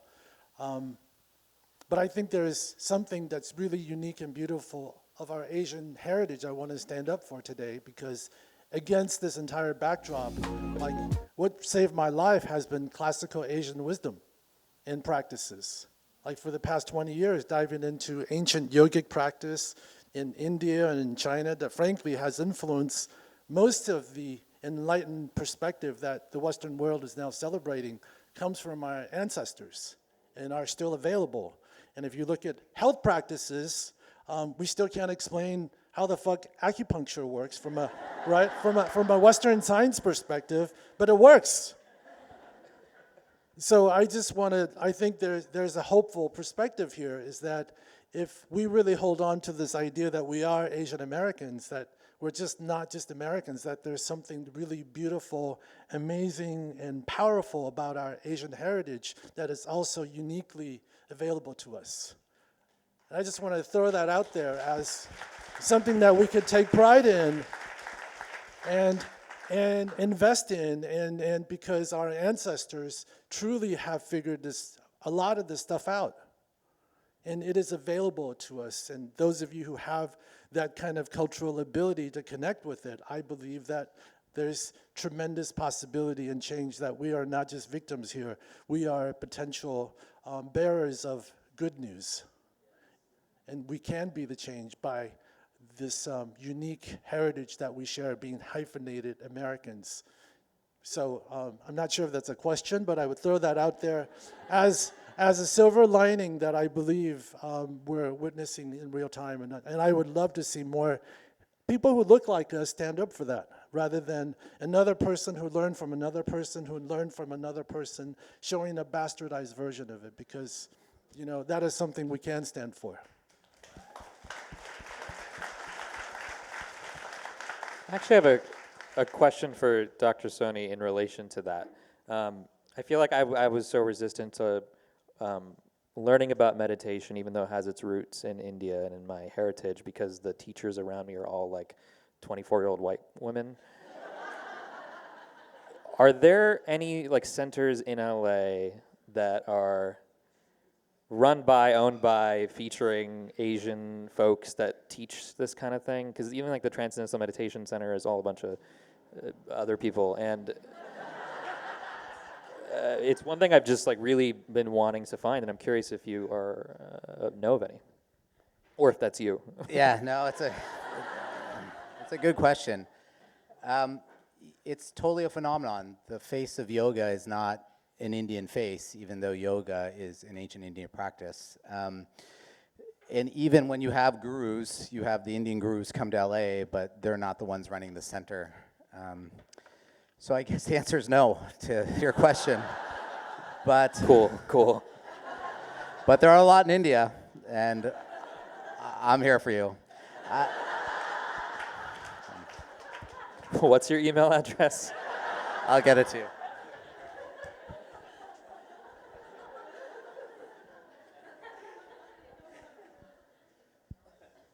actually just add one thing, because I just love like the sentiment of what you're talking about.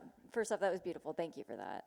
And it's almost like I could like see, like you're almost describing like visuals of like an endpoint in which we've actually healed.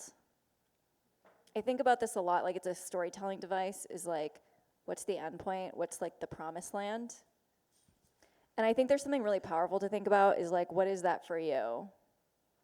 Because I think when we think about like, if somebody's like running a race and you see them and you're like, where are you going? And they're like, it's gonna go on forever. Do you wanna come? Right? But if they're like, I see the promised land.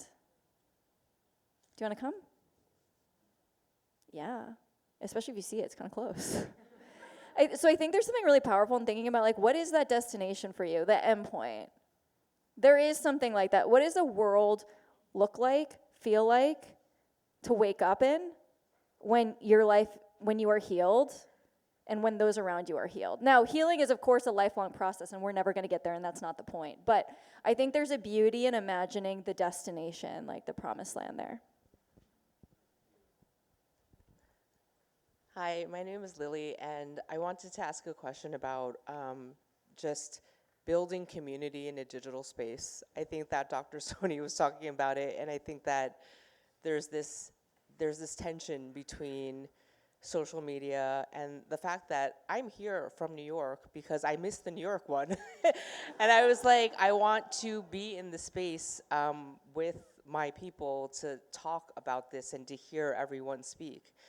But then at the same time, you know, you have this, like, you know, if we're talking about building community and it's kind of so hard to find a community, like I'm old, man, and it's like I don't like to go out, I don't like to network, I don't like to do any of that stuff, but like, but I came out because I just felt like I needed to be around like-minded people just to hear where everyone is on their journey, right? But, you know, I've been recently working on this brand and talking to Tom Osborne at the Shamiri Institute, who is, you know, based out of Kenya, but his whole program with creating a mental health kind of program is all community based. And so he has, and it's like you get to the clinician last, but you first start with like your community, your cohorts, the people around you, et cetera. He's finding this tension on how do you spread this awareness of this kind of methodology of dealing with like mental health with each other first as support before, and if you don't have access to a clinician, to a therapist, whatever, like, but the tension is like when social media is like a positive and a negative, right? Like how can you build that broader community when it's there's such a tension. I don't know how else to ask the question. It's something that I've been trying to reconcile also because, you know, as someone who's in advertising, like, and marketing, it's like you're trying to build your community, right? For whatever reason, you know, an authentic community. But at the same time, it's like, it's also so damaging for your mental health, and I'm dealing with a health and wellness brand, like honestly. So it's it's a constant conversation that we're having. So I don't know. I just wanted to talk about, you know, I don't even know if it's like a methodology exactly, but like how are we reconciling the tension of building community in the social space, but also being healthy in the social space, I guess. You have another hour to talk about that. And I have a teenager, which is like making it worse. Oh yeah, oh yeah. Well, I have to say, I always call myself like a technology social media grandma because I don't actually really know technology well. So, which is why all my content is text, because I don't know how to do those other things, right? But I think we have to see social media as a tool. It is an entry point. It is a snip. It is a bite size, because right now, people don't have the attention spans for long form content. I wish they did, but right now that's not the world we live in. And so for me, social media is a tool to share a reframe, to share a thought, to share a question even. The moment social media becomes a reality, though, that I have to exist in, with all its projections, expectations, demands, it no longer becomes healthy for me. And so for a while, right, when Instagram was changing all its algorithms, I was like, oh my goodness, I gotta change with it. And now I'm just done. I'm not playing its game. I'm not changing the way I show up.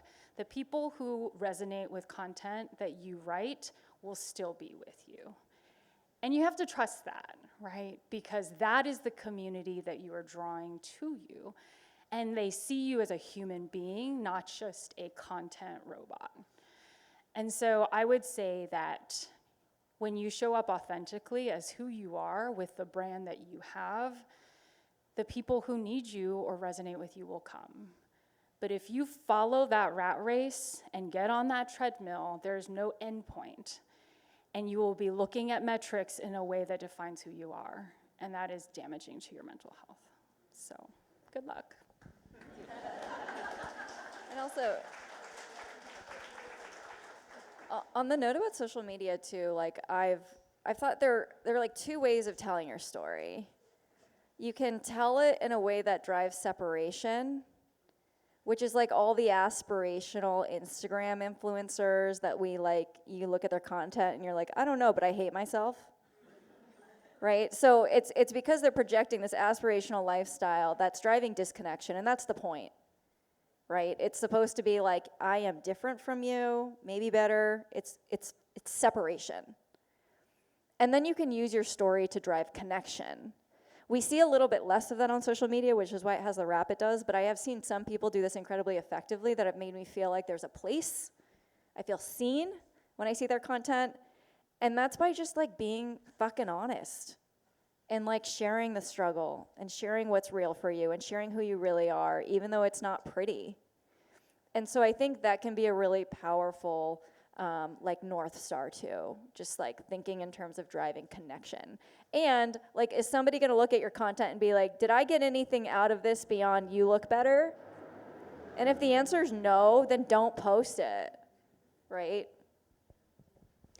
I also want to say something that right now we have a preponderance of mental health content by professionals, by non-professionals, what have you.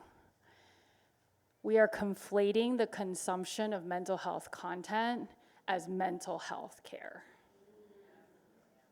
So please think about whether or not this content is actually getting you out there to do something different about your mental health, or if it just causes you to stay stationary scrolling on your phone. That's not going to help your mental health.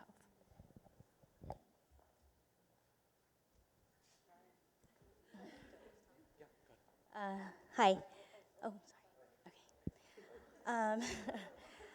Okay. So my question, there's two parts to this question, and it might go deep. But first is, as an Asian American, I experience, you know, what we've talked about as intergenerational mental health or mental illness that's been passed down. And, you know, I've been a witness to my mother, who is a Filipino immigrant, who was doing everything that, you know, we all see our parents doing, working hard, taking care of the family, and go through something that some people will experience in their life that will make you depressed. And when that happened, she, you know, she attempted to take her life, right? In that, I then saw her hospitalized. And in being a witness to that and then having to help take care of my mom, that spiraled into, you know, her being in the hospital, you know, mental health hospital, then put on meds, and rather than what I was seeing as helping her, we were losing her, right? She then became very disconnected and whatnot.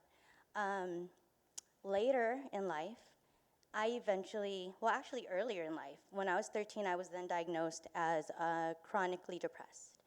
So from 13 to 30, I was medicated. And while I was so grateful for the medication because I was functioning and I was getting through everything, I also felt somewhat numb. And I also did not want to be dependent on that. I'm not against it, but I also didn't want to be dependent on it. And I think, truthfully, my intuition started to lead me into this isn't the only way. Whether that's my ancestors, my DNA, something was just telling me this isn't the only way. And along with that, what did happen during the times I would have depression is I would sometimes have suicidal thoughts. Being someone that had suicidal thoughts, I was terrified to tell my therapist because I didn't want to get locked up. I didn't want what happened to my mom to happen to me. So I felt helpless, right? So in that, one of my questions that'll lead to that is, I have kids. I have a 24-year-old, 20-year-old, and then now a 1-year-old. And I didn't want what was passed on from my mom to me to pass on to them. So I was determined to heal this and to really heal this mental illness. So long story short is I took agency of my own healing. And I, traveled to the jungles of the Philippines. I met with medicine healers from other places, connected with healers in the Amazon, learned Reiki for myself. And all of those natural modalities, yes, they're now becoming more popular. They're becoming common again. We're waking them up again. They're medicine, right? They're a natural medicine. My question is, one, because we did learn here earlier that young Asian Americans are the highest population. I think I've heard of suicide or something along those lines. How do we, in the system, right, start to lighten or release the fear of how they can turn to people for help when they have these thoughts? Because I think just like me, they feel blocked when they want help because they're afraid of getting locked up, right? And then they're afraid of just getting medicated. So how do we, practitioners, therapists, those of you that are still studying to maybe become someone to help others, how can we start to activate the system to understand maybe it's not working that way, right? And so I know that's a heavy question, and it's a loaded question, but I've never really shared that story out loud. I do it one-on-one, but I'm so grateful for the safe space. Thank you for creating it. I've been practicing as a natural practitioner for 10 years, silently, because it didn't feel safe to come out with these modalities, right? Because we are part of a system. So I'm just asking, I guess, I don't know if anyone has the answer, but how can we start to awaken this system into how to really, truly help people? It's a very large question, and I really appreciate you sharing your story because it was very honest and very vulnerable and very relatable. I have very complex feelings about how we handle suicidality in this country. I personally have had clients end up in the hospital. It was one of the most traumatic experiences of their lives. I've heard of people being handcuffed for wellness checks and being thrown into the back of police cars. So, and I think there is a growing realization that we cannot ask 911 or police to handle mental health care. And some cities are moving towards mental health crisis units, and thankfully, I think they've seen much more success.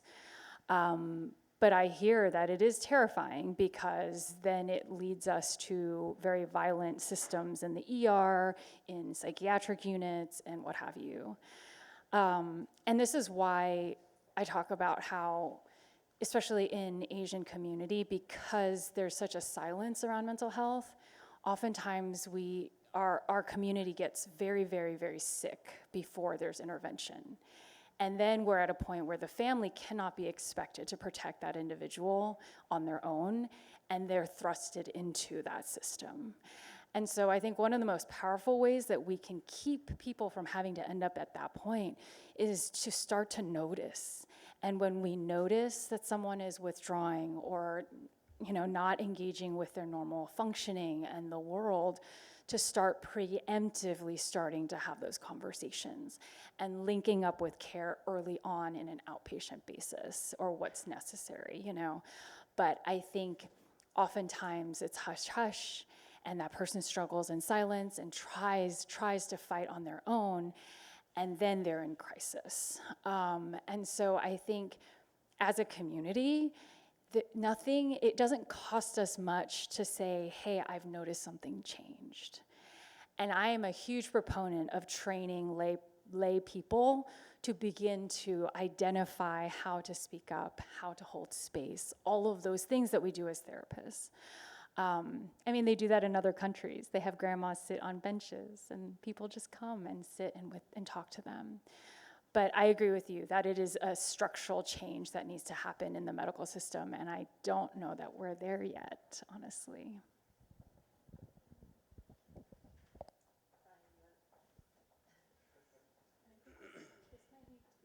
Question just for timings. Yeah, just so we. Oh, man. Your question, Melody, your question floored me because I have an Asian mother, and I feel like a tremendous wave of Asian guilt right now because I just never really think I spent enough time trying to figure out what my mother needed from me. And, you know, she was raising two Blasian kids in an environment that wasn't conducive really for us, even though it was the best school district in almost the country. And so my question is, as Asian mothers, you know, what would you need from us? What do you need from us? Because I feel like mental health for me has been so, you know, about my own needs and my own pain and healing from my own traumas. But you know, I've gone through so much with my mother, and I really want to know what she needs and how I can provide that. So really, that's my question. Yeah. What do you need?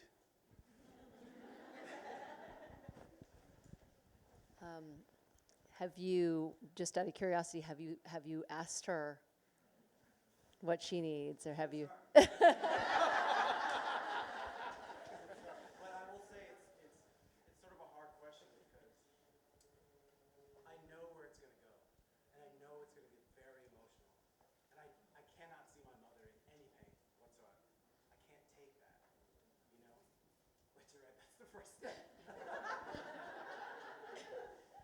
But I think, look, we've been talking so much about intergenerational trauma, and I think many of us are carrying it without even really knowing what it is, or having had conversations with our parents or our grandparents about what they were carrying and their own journeys. And for me, I think the reason why the whole issue of mental health became such an important one for me is that I tried to take control of that in my early 20s. And when I say take control, I tried to better understand her journey. And as a journalist, I've spent my career working on stories and being invited into the homes of people who, I would say, the majority of people who have been participants on our show, who've shared their stories with me, experienced something in childhood that went unresolved and started to manifest itself in really negative ways. And I think that we are all carrying indescribable traumas that again, we can't even describe them because we might not even know them. And so I would say the first step for me was really getting to know my mom, not as my mom, but just getting to know her, who she is. And you know, we were talking about psychedelics, and I'm just gonna, this is a safe space, right?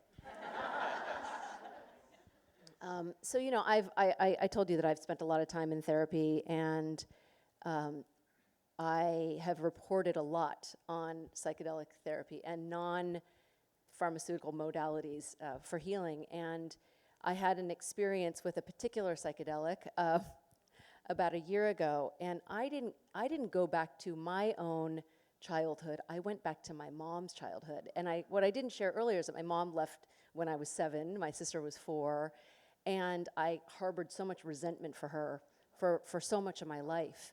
And when I was in the midst of this journey, this psychedelic journey, I went back to her childhood and I felt what she felt as a child. And there's one picture of my mom as a child that exists. And in this picture, she looks like she's about 7 years old. She just looks so sullen and sad. And I felt that sadness. And that inspired me to go further down that path and get to know her better. And after that experience, I went to her house the next day and I held her like a child.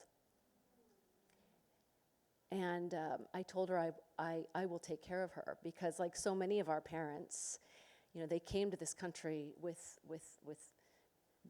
barely nothing but the clothes on their back and sacrificed so much and held in so much and they've been harboring so much that they couldn't share because it was just too painful. And imagine what that does to your body. I mean, that's why it manifests in disease. It manifests in, again, like negative behaviors. And so if there is a way, as painful as it is, to help our families confront those things in a safe space. I mean, don't we all wish our parents could be here now? To have this safe space and have this community where they could just share and talk and cry. I mean, how many of us have barely even seen our parents even cry? Imagine what that does to your body. And so in answer to your question, what do moms need? I think moms just need to know that they will also be taken care of because they've sacrificed so much for us.